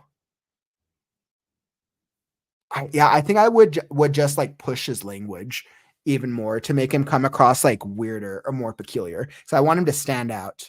Like, why don't you come over here? Like, come to the cage and let me cut you in the chest, or just something crazy. Have him say something crazy. Because like this, like, and please for the 100th time call me Cray. He clearly cares about people calling him Cray, and like that's interesting. I like that. You feel sorry, and then all the dialogue with the guards is good. This is all development. Sir Salamar breaks the silence. The guards all break into laughter. I almost spit. Philip of Neuron. Let's see. Sean, your feedback is very insightful. Funny how all the stories today have psychopaths. Yeah, clearly today's psychopath day. So clearly the beginning of March marks the month of the psychopath. Makes me want to work on an anti-hero character. I think my last Scarecrow story, I was thinking about making the evil character they just came across a psychopath too. Let's see. I could have the guards half feed the prisoners and mods. Yep. And let's see. Come to the cage and run me through your self-con. I don't think you're willing to take. Yes. Yes. Do that. I love that. Come to the cage and run me through your self-con. I don't think you're willing to take. Yep. I like that. It shows that he's a little more aggressive. And then I don't think you're willing to take the pay cut. And then right after that, and for the 100th time, call me Con. I wouldn't even use please unless he likes to say like niceties is like an insult. I think that would be perfect. This is really good. The Philip of Neuron thing is perfect because this is setting up as clearly Philip of Neuron is a hot topic. Clearly he's going to be either a predominant character or he's going to be a figure or some important thing later on in the story.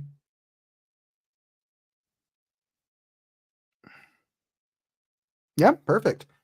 Yeah, I think I think that wraps up the rest of my thoughts on this. But I think overall, though, Bobicus, like really interesting story. What's working what's working well is the character development and the world building, and I can tell how much time you've put into developing the overall story, which is cool. A lot of the feedback that I've realized in your story, a lot of it is like a lot more technical things and refining things that I would be looking for if I was going through like a second draft in terms of like cleaning up dialogue and cleaning up description. But overall, really, really successful. That makes sense. Philip, no, that makes sense. Actually, why you've set it up like that. So, but yeah, thank you for sharing. It's I don't know how far along you are into the story, but like good luck as you continue, and definitely feel free if you ever want to share additional excerpts in the future. I had fun reading through it. All right, let's see where we're at. And yeah, once again, like here's to you. Finger it snaps since I can't clap with this mic. Snaps, great story, my man. Thanks again for submitting that.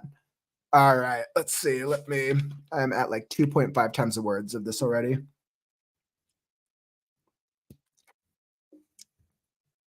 Dude, that's awesome. Good for you, man. Keep up the writing. I know like how much work it takes to like flesh out a full story. Like keep up the writing. Good luck.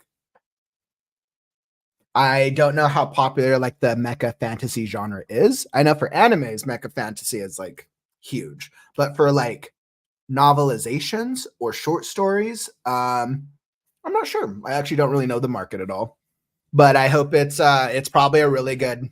It's probably will be a really fun fantasy read. All right. And if you're just hopping into the live stream or the replay, we're just doing some live story readings right now. And let's see, we're going to queue up our next one. If you're wanting a live story reading, review, feedback, or critique, feel free to send me an excerpt to the creativeghostwriter@gmail.com and I'll add it to the queue. Let's see, I think I saw a little earlier. I think I saw somebody else had put one in. Let me look. Stephanie. Excellent. Stephanie. I sent you the intro to my book. I saw that you sent it, but I don't know. I forgot to call it out. But Stephanie, thank you for sending it. Let's see, I feel like Oh, excellent. I'm going to look forward to checking that out. Excellent. Perfect. I just want to make sure that I didn't miss any other excerpts. Okay. So yeah, once again, if you have an excerpt, feel free to email it to me. Or let's say you're still working on your story and you don't have anything ready. It's all right. There are 366 days this year, and I'll be streaming every single day. Every single Saturday, I'll be here doing the live stream review and critique show. So come join me on a future show when you have your story in a good place. Well, because let's see, my special sauce is no sci-fi elements. I'm kind of alone as far as I know. Yeah, that's actually really cool. Good for you. I mean, target genre that's not being done because it'll make yours stand out. That's awesome.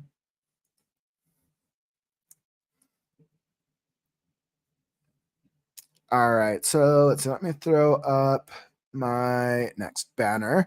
So next we have Soul.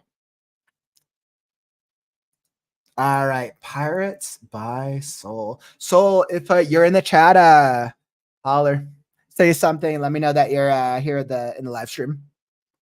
Let's see. Gotta pull yours up. Yay! All right, so let's say I got you over here. Excellent. And let's see.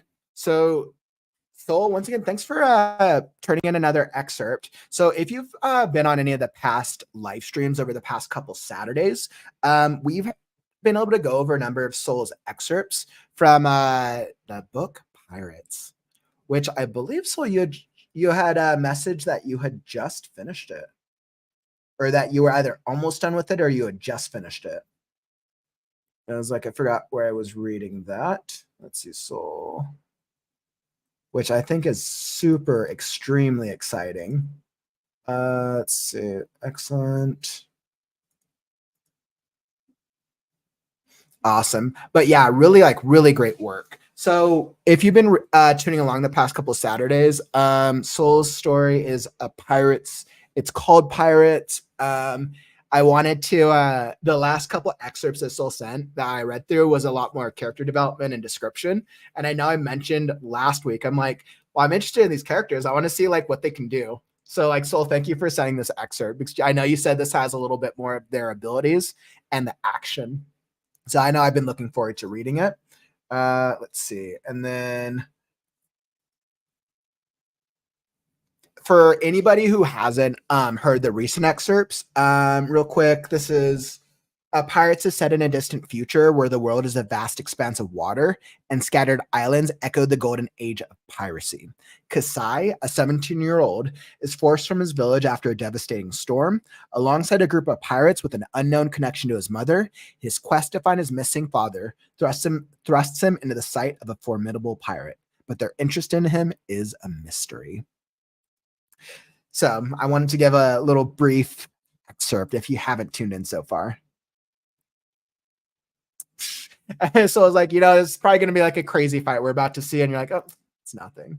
It's just it's a taste. All right, excellent. So let's get right into it. So we got Pyrates. All right.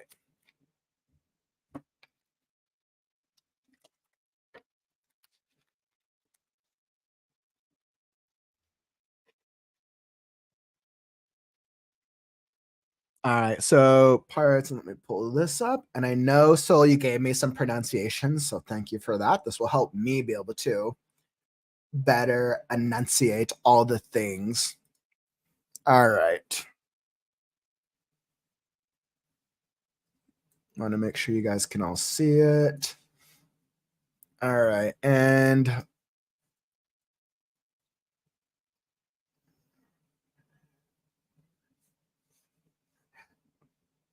all right, so I'm going to reference back and forth, making sure that I'm saying everything, that I'm pronouncing all the names correctly. Awesome. All right.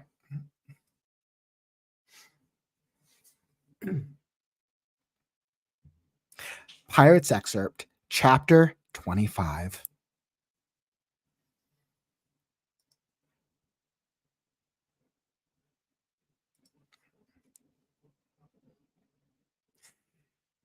You've made good progress, Kasai. Merrick's voice rang out over the small enclosed area behind his house. The last 3 days had been almost torturous, but Kasai knew he could handle flames much better now. Kasai dropped his hands, the spear dissipating in a small flash. He was shirtless, sweat dripping down his sides, his hair limp and almost damp against his back, and his legs were shaking terribly. Oix, sitting against the wall that formed the back of Merrick's shop, looked worried. He had nearly gotten up several times until Brinair finally said something. Brinair, who had insisted he had come for the last day of his training, sat next to him and grimaced as he looked at Kasai. At first, he had looked interested, but Kasai was just waiting for either him or Ox to say he needed to stop. Not that he'd listen, though. Let me just fix this.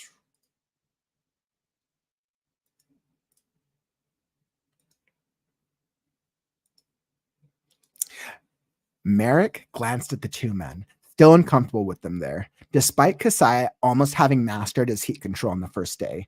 Thanks to the weeks of practice before this, he was still worried about accidents. He also didn't like many people knowing what he could do. He straightened himself up and then redirected his attention to Kasai. Let's go through your forms one more time. Then we'll be done and you'll have to practice on your own. Kasai suppressed a groan and stood straighter. Can I take a quick break? Ox visibly relaxed at that, and Kasai felt a pang of guilt. Maybe he should have asked sooner. Merrick gave him a sympathetic grin. Since you're a fighter, you need to get used to using your power without the luxury of breaks. But after this, you can take breaks as often as you need to. On the first day, Kasai had explained a few of his limitations, and Merrick agreed to start slowly, but that had faded now. He wanted Kasai to be ready for anything and insisted that harsh practice was necessary for this kind of power. The tall man was quick on his feet, showing off fighting skills that Kasai would have never guessed at. He even gave Kasai pointers on various stances, helped him learn the basics of various weapons that Kasai could form, and was particularly impressed by Kasai's versatility with his flame manipulation. Kasai mentally shook himself, and a flame came jumping out of nowhere. The most impressive thing he had learned, to Kasai at least, was how to concentrate his heat on the smallest possible area and summon flames from the superheated air. It wasn't exactly like Merrick's ability, but close enough. It also forced him to focus the heat closer to himself and keep others from getting scorched when they got too close. Kasai didn't even think. He just pulled the flame to his hand, and a spear appeared, which he shot towards Merrick. There wasn't much strength behind it, however, as Kasai could only improve so much in 3 days, but that would come later.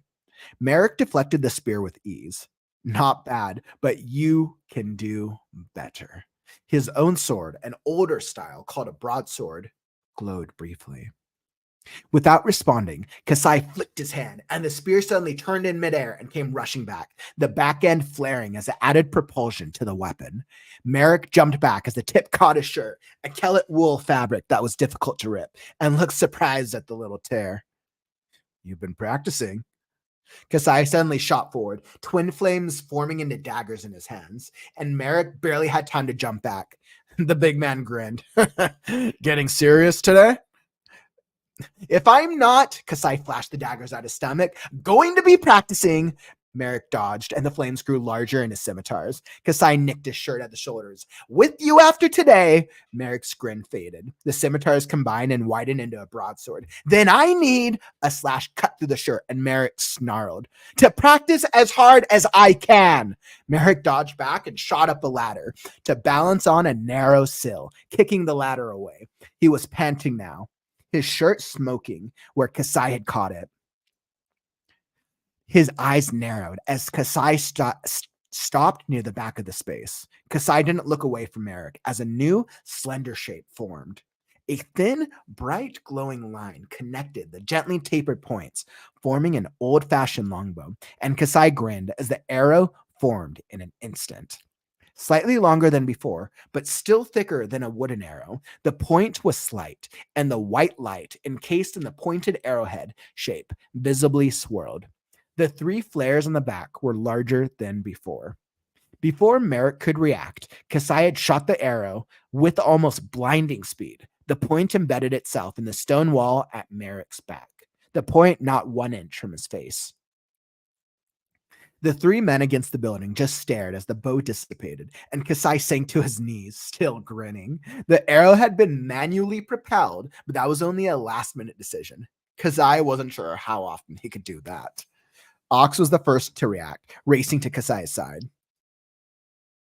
The alarm in his eyes was palpable. Kasai laughed and shook him off. I am okay. That just takes a lot out of me for a bit. Merrick jumped and gracefully landed on the balls of his feet, his eyes wide. Where did you learn to shoot that fast? Brinair looked just as shocked, possibly more so. Kasai shrugged. I just reacted, and I figured how the flames at the back end can push it forward. Within a short distance like this, I can actually push it away from me now instead of always pulling. Merrick shook his head, grinning widely. Now imagine what will happen with more practice. Kasai grinned and tried to stand, but his legs wouldn't respond. Merrick watched his face calm, but his eyes betrayed his amusement. Maybe with practice, it won't be so taxing. With Ox's help, Kasai was able to get on his feet. He could stand with his hand on Ox's arm, but he knew it would take at least a few minutes to walk on his own right now. Brinair shook his head. Kasai could tell he was impressed, especially now that things had calmed down with him, Mecha, and Gudra, but he wouldn't say it out loud.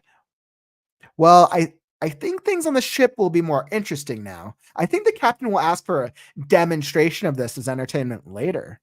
Sonus hadn't been happy when Kasai had returned. Sonus hadn't been happy when Kasai hadn't returned, but understood the need to work on his abilities. He had told Kasai to stay as long as a week if he needed to, as the crew needed the break, and they had enough money to stay a bit longer than that. Kasai was tempted, but he knew it was too dangerous for Sonus if they did. Kasai let Ox help him back inside, where they all sat in Merrick's sitting space. Ox got a glass of water for Kasai and himself, then sat on the floor next to Kasai's legs. He kept glancing at Kasai with worried eyes, but said nothing. Merrick sat in an overstuffed chair with a thwomp. So, where will you go now? He had been careful to ask about where they were from and where they were going until now, so the question caught Kasai off guard. Brinair shrugged. We have business to the north. We may stop at Valais for supplies in a few weeks, but there are other places on the way to where we're going. He sat sipping his drink, his eyes closed. Kasai detected the scent of herbs, but didn't ask what it was. Merrick nodded thoughtfully. If you knew if you would go to Valais, I'd ask you to take me with you. But I leave in the morning on a ship taking them other goods. They already have most of my instruments, except for a few that I packed in the workshop. A small crate, simple and yet beautiful in its simplicity, was nailed shut and waiting to be moved. The walls had become bare over the last 3 days, with over half his stock being sold and shipped through the trade port of Valais. Vala. Between practice sessions, Kasai and Ox had helped. One instrument, however, a curious kind of gia that was called a herder, sat with a small bag that Kasai had brought with him. Its body was thicker than its neck, which had a box around it, and a removable cover protected the crank on the bottom. An extra set of strings sat inside the bag itself, and Kasai couldn't wait to practice with it.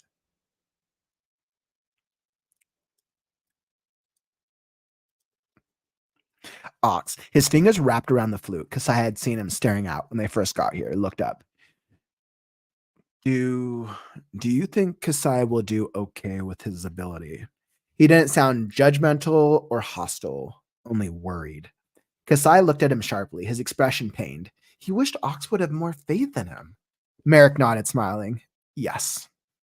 Well, not the same as mine. It's close enough, and I've known my powers for over 30 years. It can be volatile, especially in the beginning, but Kasai has made amazing progress in just 3 days. I think with more practice, he won't have any trouble. Ox didn't relax, but his gaze dropped to the simple flute in his hands. He had told Kasai that it was modeled like the ones his tribe used, a straight shaft with 8 holes. They were placed unevenly along the top, and the slightly thicker end helped produce a warbling sound that reminded Kasai of a bird. Kasai watched him for a moment, then turned to Merrick. I can't thank you enough for the help, though. Merrick shrugged, though he looked pleased. It's nice to use my powers differently for once. I'm so used to the finer control to engrave my instruments that getting to let loose with them felt nice. And it's excellent exercise. Awesome. Woo! Oh my god, I love that.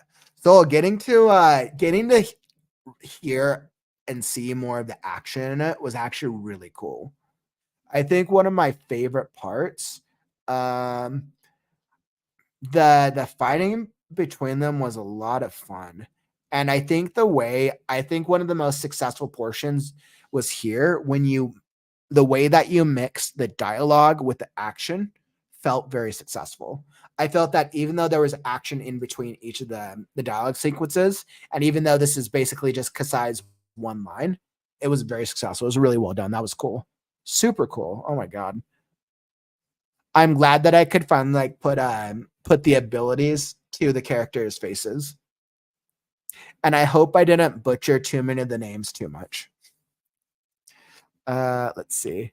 Merrick. I like Merrick. Merrick kind of just seems like he's like the old wise instructor. That's 3. Kasai upped his hand. And he's also a bit of maybe a musician. You mentioned instruments a lot, so that makes me think it's not even a major fight scene. Just Bernaire. I know. I was like, all right. I was like, I think I like almost it's Bernaire. All right. Slowly but surely. Maybe by the 4th or 5th reading, I'll get all the names right. All right. Let's see. Because I knew he had to handle the flame. Yeah, so I mean, this is good. This is a very stereotypical, like he's training sort of thing. Merrick. And they reference instruments a lot. So is Merrick a musician? It makes me think that Merrick is like a type of musician, or is the instruments a reference to like weapons? And that was just one thing. Yeah, Merrick is an artist who makes instruments with his own abilities, but has connections. Okay, so I picked up on that. I picked up on his instruments. Ox sitting against the wall from the back of Merrick's shop. Because I was just waiting for other him. Yeah, so I mean that was interesting. I don't think I have too much feedback for the fight scene, because the fight scene's very straightforward. It's like you do a good job of just describing what's happening. It's a lot of action, and you could kind of tell, like, you get the dialogue clear that clearly Kasai is tired and headstrong and he wants to grow, but you could tell he has that you could just tell that he wants a break. Actually, visibly, maybe he should have Merrick, since you're a fighter, you need to get used to using your power. Yeah, but after this, you can take breaks as often as you need to. Is Merrick would you consider Merrick more of like a sympathetic character, or more of like a direct character? I would almost want to make more of his, because he kind of comes across as like he's like the instructor. He's like the mentor character.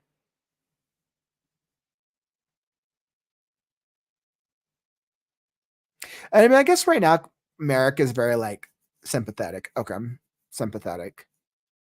I almost feel like there's moments where he should be like harsher almost, especially if he's trying to push Kasai to become a better fighter.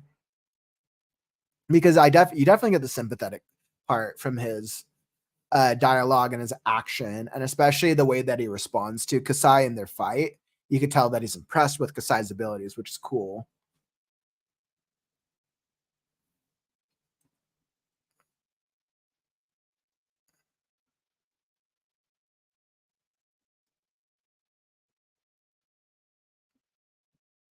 The flame abilities make sense. It's essentially manipulating flames out of thin air. Focus the heat closer to himself. Did it describe Merrick's abilities, or was that in a previous scene? Because that made me want to know, like, oh, what was Merrick's abilities? That was actually kind of cool. Also just forced to focus the heat. He just pulled the flame to his hand and a spear appeared, which he shot towards Merrick. Okay, so essentially, because, all right, so he's using flame. Basically, he uses the flame ability that morphs into weapons. And it's like the flames are essentially like flaming weapons. Okay.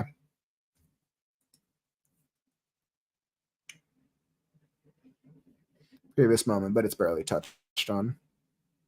Is Merrick's ability important later on in the story? Is that why?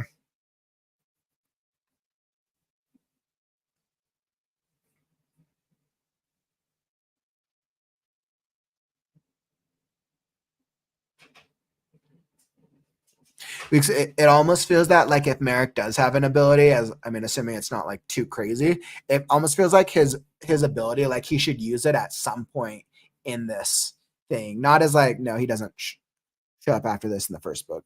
Okay, so he doesn't. So then if that's the case, I would have him use his ability at some point in this fight, even if it's at the end to like stop the fight, to show that Merrick is clearly the stronger fighter. Clearly he's a teacher. Because right now you have Kasai learning from Merrick, which is great. But clearly he's learning from Merrick for a reason. And he said because of his connections, which is cool. But I think it would be fun to have Merrick's ability come out, assuming that it's some type of fighting capability. If it's not fighting related, then it probably won't make a difference.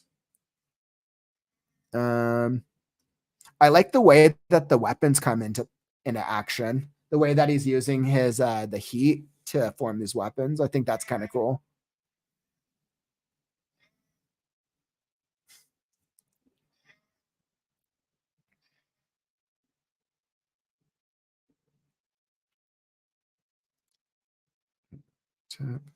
This is good. So the actions are clear. This works. Kasai suddenly shot forward. Twin flames forming it into daggers.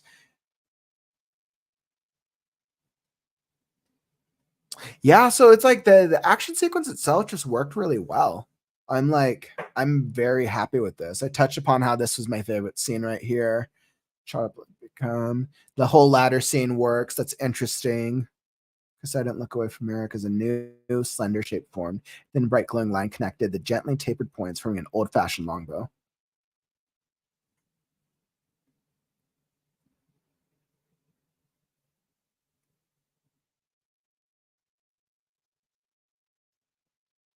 Yeah, so it's like I think it's cool how Kasai's ability basically allows him to form weapons. I think that's really cool.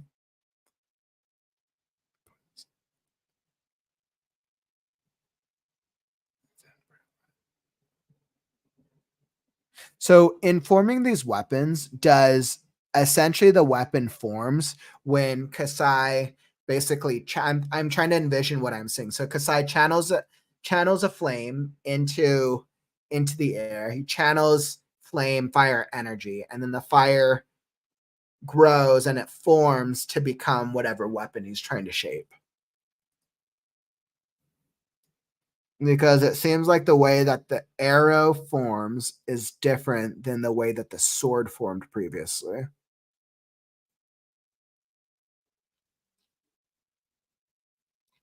There we go. Let's go through your forms.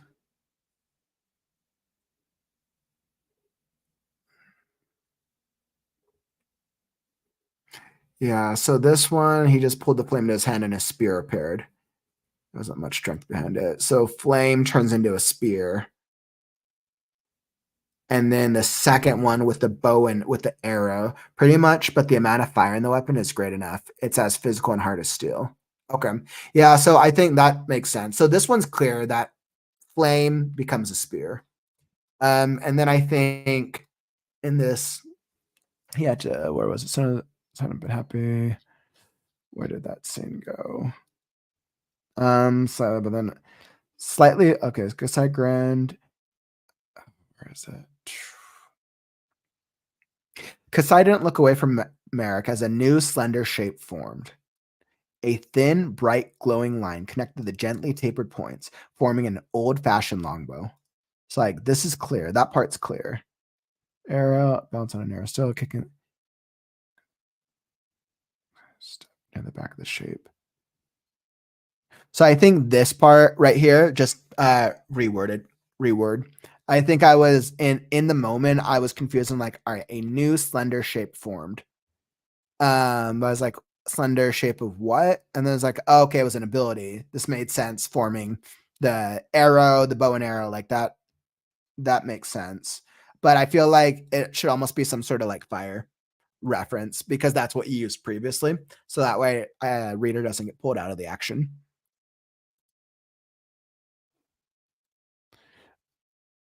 Arrow, that was great.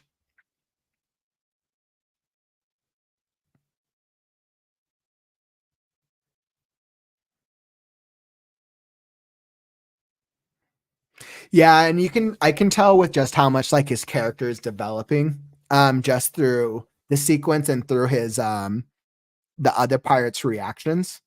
It works out very well. I can actually push it away, and you can tell that not only is Merrick surprised, but his crew is surprised as well.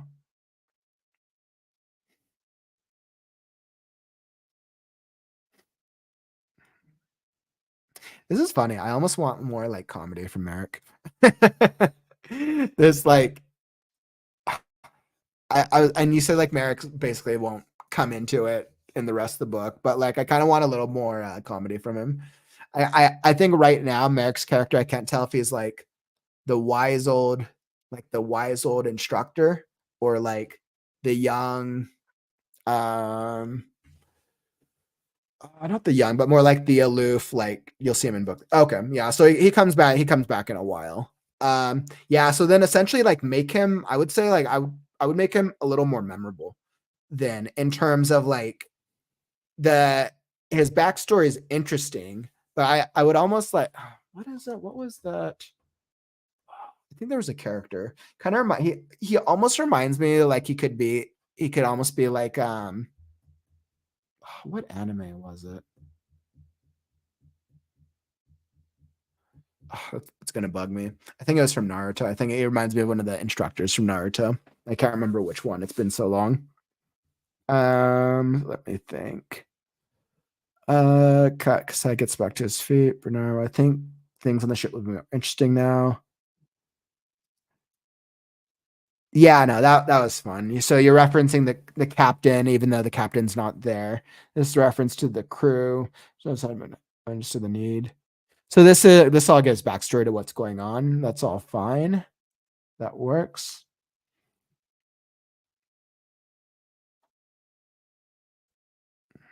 And then this is kind of just setting up for the scene that's about to come off next. No shrug at business. Stop.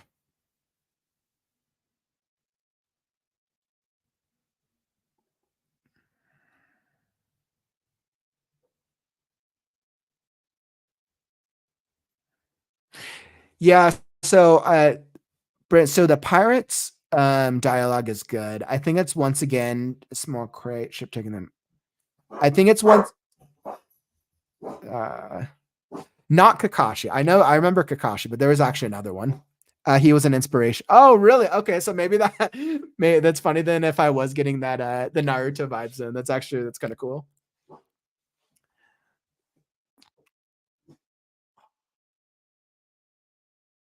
Yeah, maybe I could see Kakashi Sensei actually a little bit in his character. I think I would boost up like his comedic, some more comedic moments for him.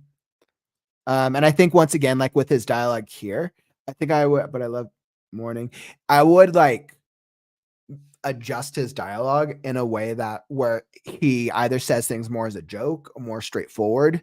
So it feels less like it's like exposition and more that it's like character development for him, even if it's minor character development.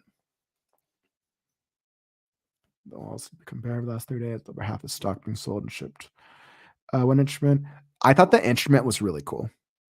I thought this whole instrument part was really cool. And the fact that it's like a unique kind of instrument for this world feels like it might be important later on, at least to some sort of like emotional, sentimental thing.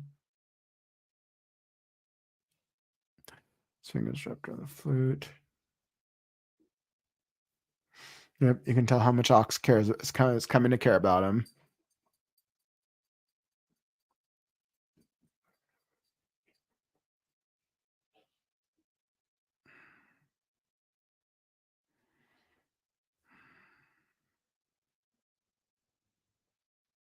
Yeah, and Herder is based off the Herder. Nice. Nice reference.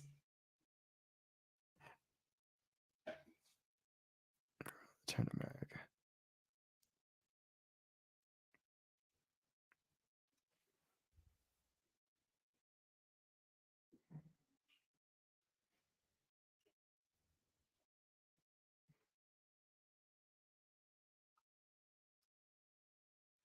Yeah, it's kind of interesting. Once again, with Merrick, it's nice to use powers differently for once. I'm so used to the finer control to engrave my instruments. It almost feels like his power should revolve around him using his like instruments in battle. That's kind of what it feels like, just based off like the short, or that he should have some type of. Kind of feels like he not necessarily a bard, but more like it just feels like music should be a greater part of like his personality for some reason, because that's what I'm picking up from a lot of his dialogue and the description about him. Let's see. Yeah. Yeah. So I think that's really my biggest piece of feedback to you. But overall, I think the action itself was really good. I was very much entertained by the action of this. And once again, like now that I've been given a taste of what action looks like, I'm actually like really eager to see how does like the Kasai, like the bigger battles, what's it going to look like when Kasai's facing off against pirates who have these like incredibly insane powers? That's actually probably super cool. Um, I know you're definitely obviously influenced through anime culture, but like the entire story comes across as like an anime. It's super awesome. I was like, I don't it's really cool. Thanks. And the bigger battles are so much worse. The final one is completely brutal. Nice. Nice. It probably sets the climax pretty well. So we either get some characters killed off or maybe they all survive. Well, that's super cool.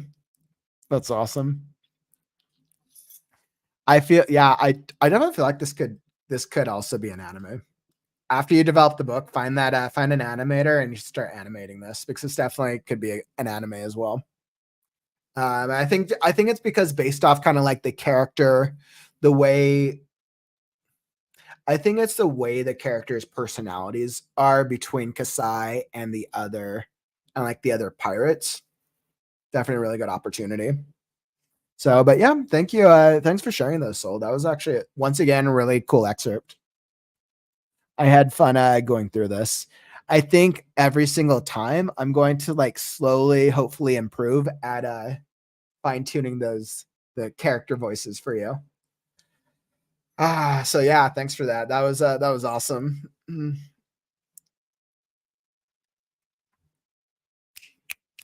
gonna give some snaps over here.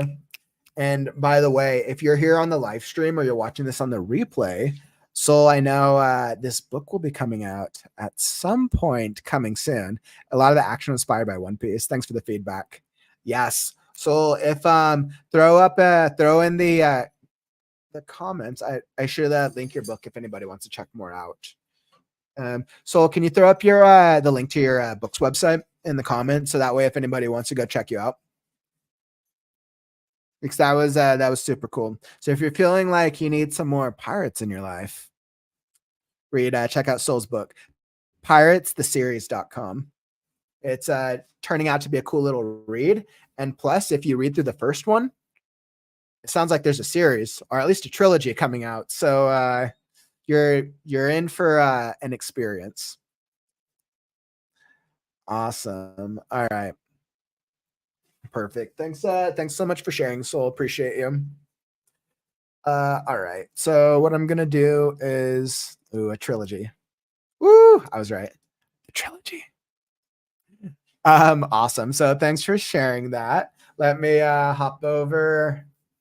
Wonderful. And we're going to queue up our next story. We are at about 2:40. Okay. So I got story number 4, The Storm Chronicles, the Tyrus campaign.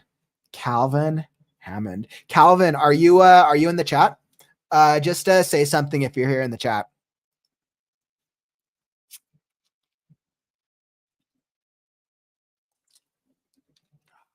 All right.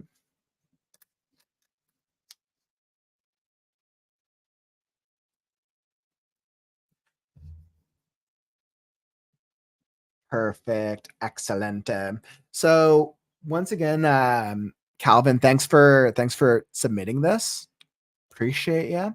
And we're going to get right into it. I'm going to make sure I have it. All right.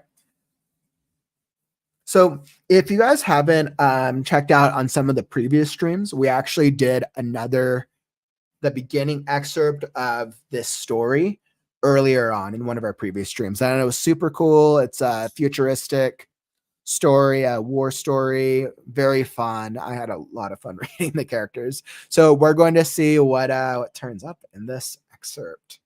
All right.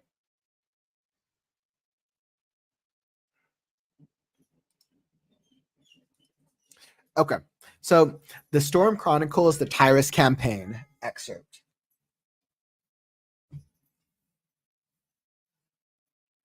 All right. A few hours later, in the officers' club, Atwater was laughing joyfully as he downed the last of his latest glass of brandy. For the last few hours, Atwater had been drinking joyfully, while Adrian merely nursed his drink. Truthfully, for Atwater, had been being a little too joyfully for his taste. Adrian's mind had been far away from the officers' club. His mind, as usual of late, had been on the battle. Adrian, did you hear what I said? Atwater asked, annoyed. Adrian was shaking from his reverie. No, sorry. What was that, my friend? I was saying that I need to get going. I have a meeting with the governor in the morning to start making preparations. Okay, then. I will see you later. Please let me know if I can help in any way. Atwater nodded his head as he grabbed his officer's hat and left the club. With his friend now gone, Adrian downed the last of his brandy. He wanted one last drink before he left for the night, but he couldn't get a waiter's attention. No big deal. I need to walk for a bit anyway, he thought to himself as he headed for the bar. When he got to the bar, the bartender was in the middle of cleaning a glass when he noticed Adrian. Smiling, he set the glass down and rested his hands on the bar top as he leaned inward. Well, hello there. What can I get for you today, lad? He asked with a thick Irish accent. Brandy on the rocks and make it a double, please. The bartender nodded his head while he pulled out a nice bottle of rich-looking brandy and a rocks glass filled with ice. With expert flair, he does a high, long pour into the bottle. Adrian watched the show, his mouth already salivating at the thought of drinking the rich brandy, feeling that pleasant burn as it went down his throat and into his stomach. The closer the glass got to being filled, the lower the bartender brought the bottle until he snapped his wrist downward and cut off the stream of alcohol. With the show over, he passed the drink to Adrian.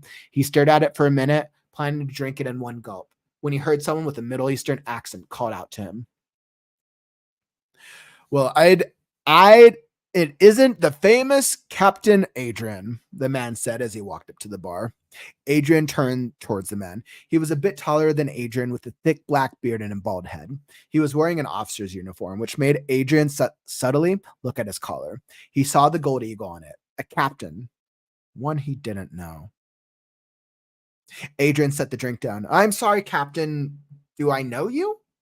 The captain almost sheepishly rubbed the back of his head. No, you don't. But I know you, Captain Adrian, hero of the Battle of the Comrile. Adrian looked confused. They gave the battle a name? Of course, your victory over the skinnies has been the talk of the fleet. Oh my, excuse me for not introducing myself. Phoenix Waters, captain of the battle cruiser Starlight. Phoenix held out his hand, and the two shook. Adrian downed his drink and started to walk away when Phoenix put a hand on his shoulder. Leaving already? I was hoping you would stay for a bit and tell me about the battle. Adrian looked away, not wanting to meet Phoenix's eyes. No one wants to hear about my battles. Besides, I'm not sure if I can talk about it. Phoenix shook his head. Nonsense! Everyone wants to hear about your heroic victory. Here, let me get you another drink. Bartender, please, give the hero of the Battle of the Calm Relay another double of brandy. Put it on my tab. Excuse me, but are you Captain Adrian? The first human captain to beat the skinnies? Another captain asked after hearing Phoenix's loud boast. Adrian started to feel more uncomfortable as more and more people started gravitating towards the growing group. Each new person that showed up would heap more praise about his victory and buy him another double of brandy. At this rate, there might be a fight over who pays for all of his brandy, Adrian thought to himself. After his 6th double of brandy, or it might have been its 7th, he had honestly lost track of it all. Phoenix started asking questions. So, how does it feel to be a hero? Adrian looked away. His eyes darkened. A hero? Who the hell said I was a hero? What kind of hero gets 65 people under his command killed? I don't consider myself a hero. I was just a man doing his job. I don't consider myself a hero. I was just a man doing his job. Oh, don't be modest, Adrian. We all heard about how you whooped the aliens and sent them packing with their tail between their legs. Come on, another round for our newest role model. The bar cheered as the bartender lined up the glasses and began to pour the drinks. Adrian ignored the cheering and ovation. Instead, he grabbed a glass and downed it quickly. He then grabbed a couple more and downed them as well before he excused himself to go to the bathroom.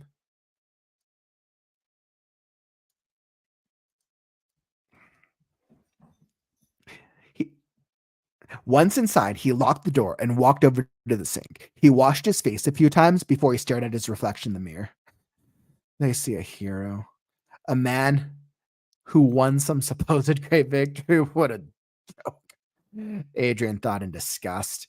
He balled his fist several times before he finally took his anger out on the mirror as he smashed it into pieces. Looking down at his fist, he sees it covered in blood. Quickly, he went over to the towel dispenser and wrapped his injured fist in a towel. Having had enough celebrating tonight, he stealthily made his way out of the officers' club and out to the curb. He hailed a cab while cradling his injured fist. An hour later, his hand now patched up, he fought with the lock on his door for a moment before he got inside. His head was swimming with all the alcohol he drank tonight, but still, he needed more. He needed the memories of the battle to go away. Heading over to his liquor cabinet, he pulled out another bottle of brandy. Unlike the brandy at the club, this was a cheap one from a local liquor store. He didn't bother grabbing a glass. Instead, he rocked the cork off and downed most of the bottle in several large gulps. He threw the bottle across the room before he grabbed his tablet and pulled up the list of dead personnel. Joseph, Andrew, Elizabeth, Richard, Noel. No, I can't do this shit now. He slammed the tablet down with such force it amazed him it didn't break. He was such a coward. He couldn't even read the names of those who died under his command. I need to stop this. I need to forget about everything. He desperately needed to decompress. Heading over to his antique record player, he pulled out a John Coltrane record. It took him a moment to get his shaking hands to steady enough to set up the record, and soon the room was filled with the smooth sound of a tenor saxophone. He sat there getting lost in the sound as his body molded to the synthetic leather chair. He sat there and listened to the record until all he could hear was the sound of static from the dead wax. Leaning back in his recliner, he stared at the ceiling until his phone chimed. Damn it! What now? He groped as he pulled it out and saw that he had a message. Hello there. Hello, this is a friendly reminder that you have an appointment with Dr. Methvin on October 12th, 2259 at 11:30. Regarding your psych evaluation, please arrive 30 minutes early to fill out necessary paperwork. Thank you. Adrian groaned at the message. An assessment wasn't something that he wanted to deal with. Just the mere thought was making his stomach turn badly. It continued to get worse and worse until he was forced to run to the bathroom. He barely got the seat lifted before he started to throw up all the brandy he drank this night. His mouth was full of the awful taste of bile and stale brandy as he continued to throw up until mercifully he was done. Drained and white as a sheet, he unsteadily flushed the toilet. Slowly, he got up and leaned against the doorframe for support. He stayed there until his stomach calmed down and he decided to try to get some sleep. He moved into the bedroom and sat on the edge of the bed. He unbuttoned his uniform top and threw it into a chair along with his shoes. He laid on his side in the bed as he thought about the assessment with the base doctor. He knew this one meeting could potentially end his career in just one brief hour. Oh, I need to go talk to the other captains. I need to figure out how to beat this test. With his plans now set, he closed his eyes and tried to get some sleep. But despite his best effort, he continued to toss and turn as the nightmares invaded his dreams. In them, he saw flashes of bright lights, followed by the loud sounds of explosions everywhere he turned. The worst was the throes of the dying, followed by the silence of the dead. And in the middle of this, he stood there, all alone.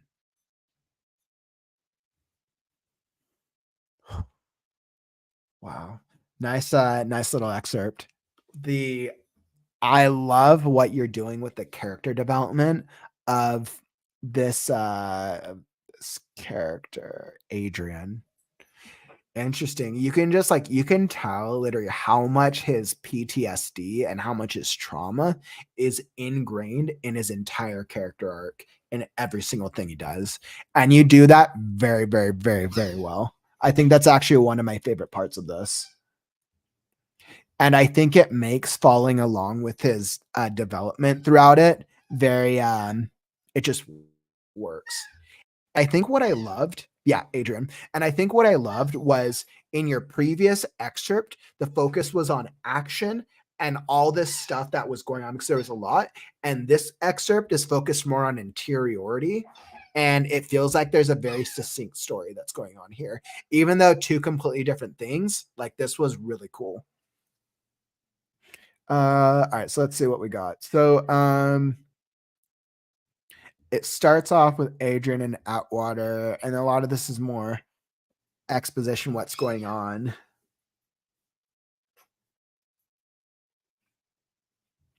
Yeah, and it's like even from the opening scene, you could just tell how much Adrian is affected by what's happened to him. And I think you did a good job of setting it up. Putting it in an officers club makes sense. That was perfect. Mine would have been far away. Yeah, because you had set it up from here. It had been on the battle. Did the battle happen just prior to the scene? I'm kind of curious about that in terms of how long it had been since this battle. Because especially since the other officers know about it or have heard about him, it makes it seem like sometimes past, and he's like this reputable hero who doesn't want to, who they think of him as a hero. Yeah. Okay. Yeah.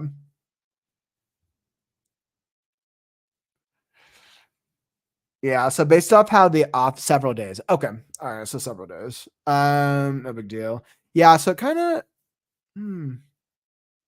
Yeah, and I guess after the battle, so all the other soldiers look at him as a hero, but he literally hates himself thinking about all the, what was that, 50 or 65 people that he had lost? Like, whew. No wonder he's drinking in a bar. God. And I was like, you had the two characters, you had the bartender with an Irish accent, and then you had the other officer with a Middle Eastern accent, and I'm like, all right, I don't know how I'm going to deal with these accents, but we'll see. Okay. Let's see. I think I liked actually the way that you describe his alcohol. Yeah, 65, like, God. Losing 65 people and having that on your conscience, like, no wonder he wants to drink. I think that's actually really clear. Even before you shared the number, I think it's definitely clear how much, how truly traumatized he is. And I think what I really like right before the other officer enters, the way that this scene is set up, with the bottle and the pouring and the alcohol is like perfect.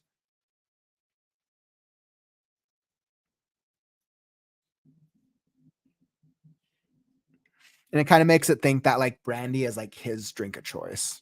I forgot what drink he drinks when he gets home. Does he drink brandy as well? We're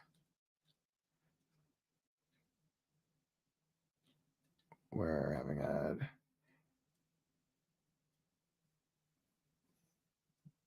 yeah. So he pulled out another and I like that. I like that you keep that consistent. That brandy is his thing. Perfect character building. And then let's see. Now we have the other captain come in. That's a man. Did we get the name? Oh, Phoenix. That's right. So Captain Phoenix.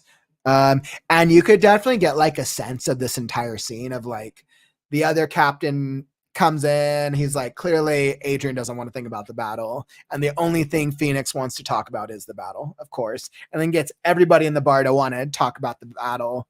It's like, that's great because there's a lot of real tension in the scene. And I think that's actually very well done.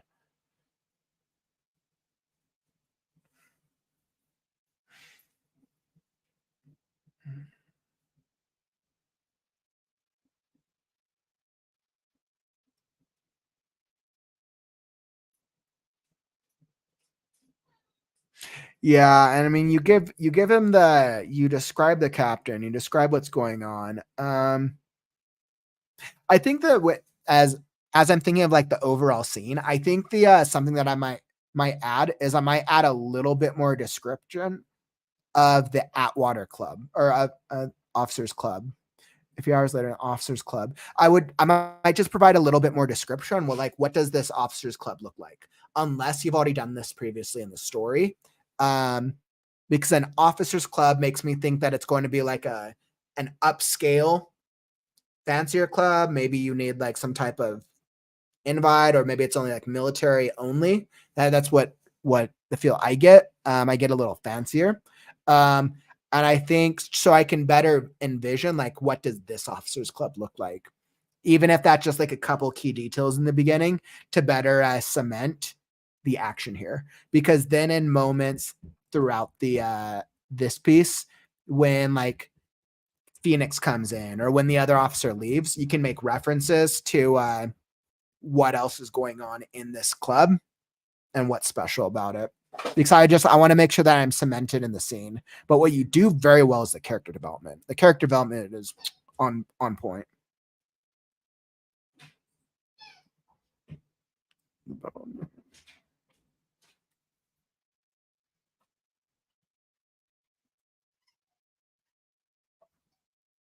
Yeah, and all the dialogue works really well. And I'm just checking in here. Bartender, please give the hero the battle. Come relay. Yeah, so this is all working out very well. Excuse me, but are you Captain Adrian? So, and like this is perfect. Like I think I like Calvin. I feel like I want to find like something else to give you for like an improvement for this, but I think like the setting is the only real improvement because you did such a good job with the character development and the dialogue. Like I would keep all of that as is. I think that it works and it serves what you're trying to achieve with it. And sixth, so he's been drinking a lot. Clearly he can hold his liquor. To a hero. Who the hell said I was a hero? What kind of hero gets 65 people under his command killed? It's just a man doing his job.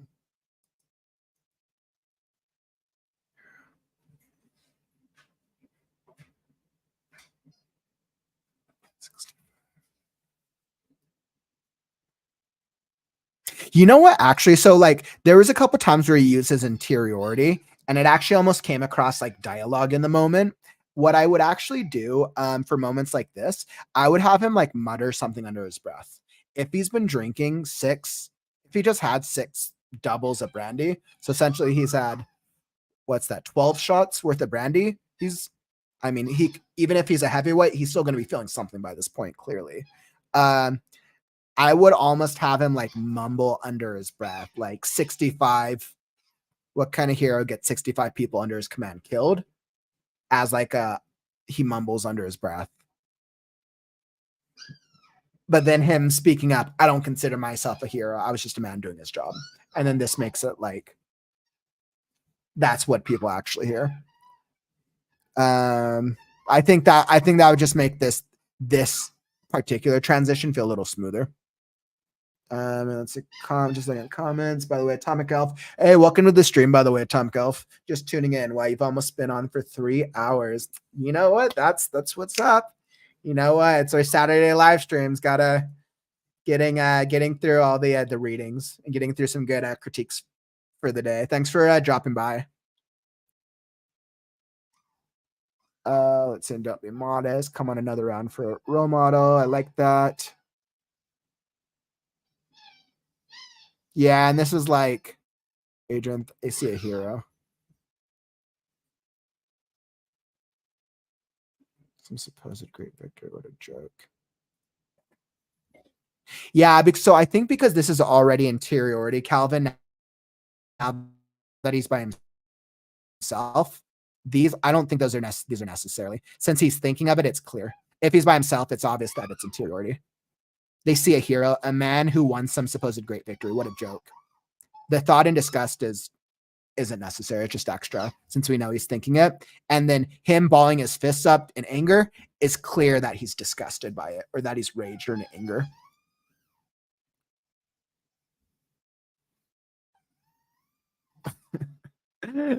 And sorry if you guys hear the noise in the background. I think the dogs have the toys. Let's see, looking down his face, he sees it covered in blood. Yep, that's good. He's had enough celebrating. He's had enough patched up. Yeah, I think that's clear. That gives him a good enough reason to want to leave. He didn't bother grabbing a glass. The battle, but still he needed more. He needed the memories of the battle.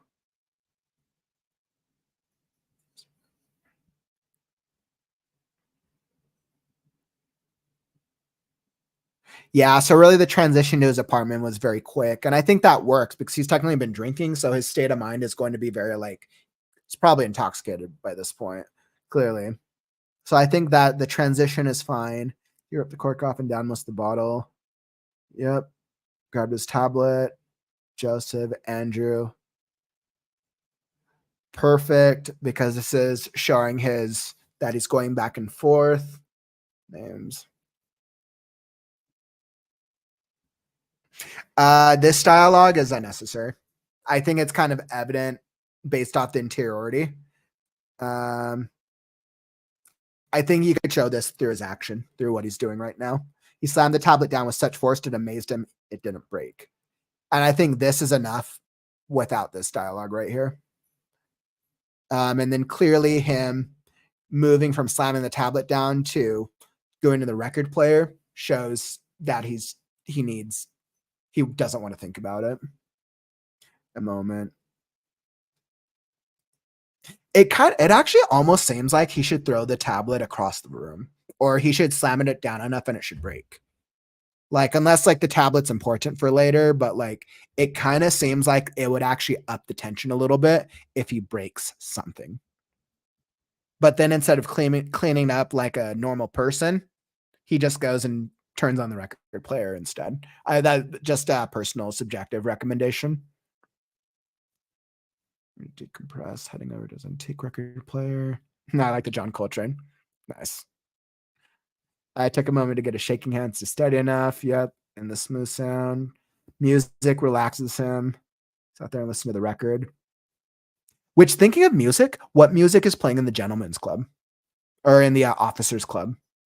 I think that would be another thing to add. Since music is a thing for him, it almost seems that in the beginning of the scene that he might recognize if there's a music playing in the club in general, even if it's in the background, or even if there's no music playing, if he would recognize the silence, if music is a thing for him. That I just thought of that because of the tenor sax of his record player. I like, oh yeah, with the smashing. Yeah, cool. Let's see. Turner, he's listening to the music. Sound of static from the dead wax. Engaged. Yeah, and then like this that's happening next is all just like we know it's okay, I didn't think of that. Yeah, it just kind of came to mind as of like if you're going to like add more description for the officers club, I was like, sound is such a good one. If and this is a good note, not just for you, but for just any writer, not saying that you're missing this, but in general, if you're ever working on a story out there and you're not sure like what description or what to add to it, use the other senses, right? Physical, touch, what do see or sound, what do they hear? What do they smell? What do they feel? I was like, wait, did I do them? It's all the senses. It's always a good recommendation if you're ever thinking of like, how do I add more descriptions? But that's what it made me think of. What Adrian groaned. Yeah, and then a lot of what happens at this last page is just setting up for, I can tell, the next scene. Bedroom.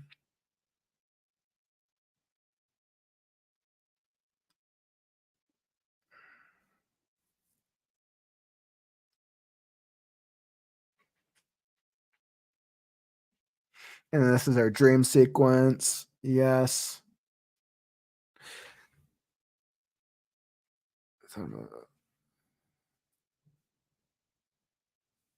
Yeah, no, I mean that works. He knew this one meeting.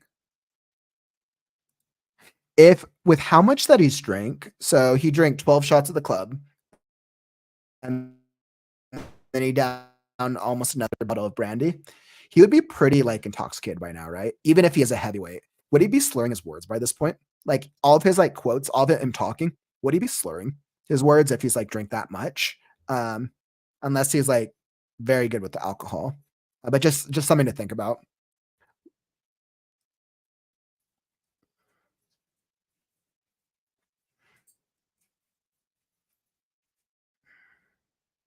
Perfect. And yeah, that was that brings us to the end of it. Sweet. Well, I'm Calvin, once again, really good excerpt. I think what I like so far about your story, your overall story, is that you did a good job of setting up the action in the last sequence, and then now you're doing a good job of setting up character development. It's proving and it's showing that you're telling a dynamic story, which is super cool.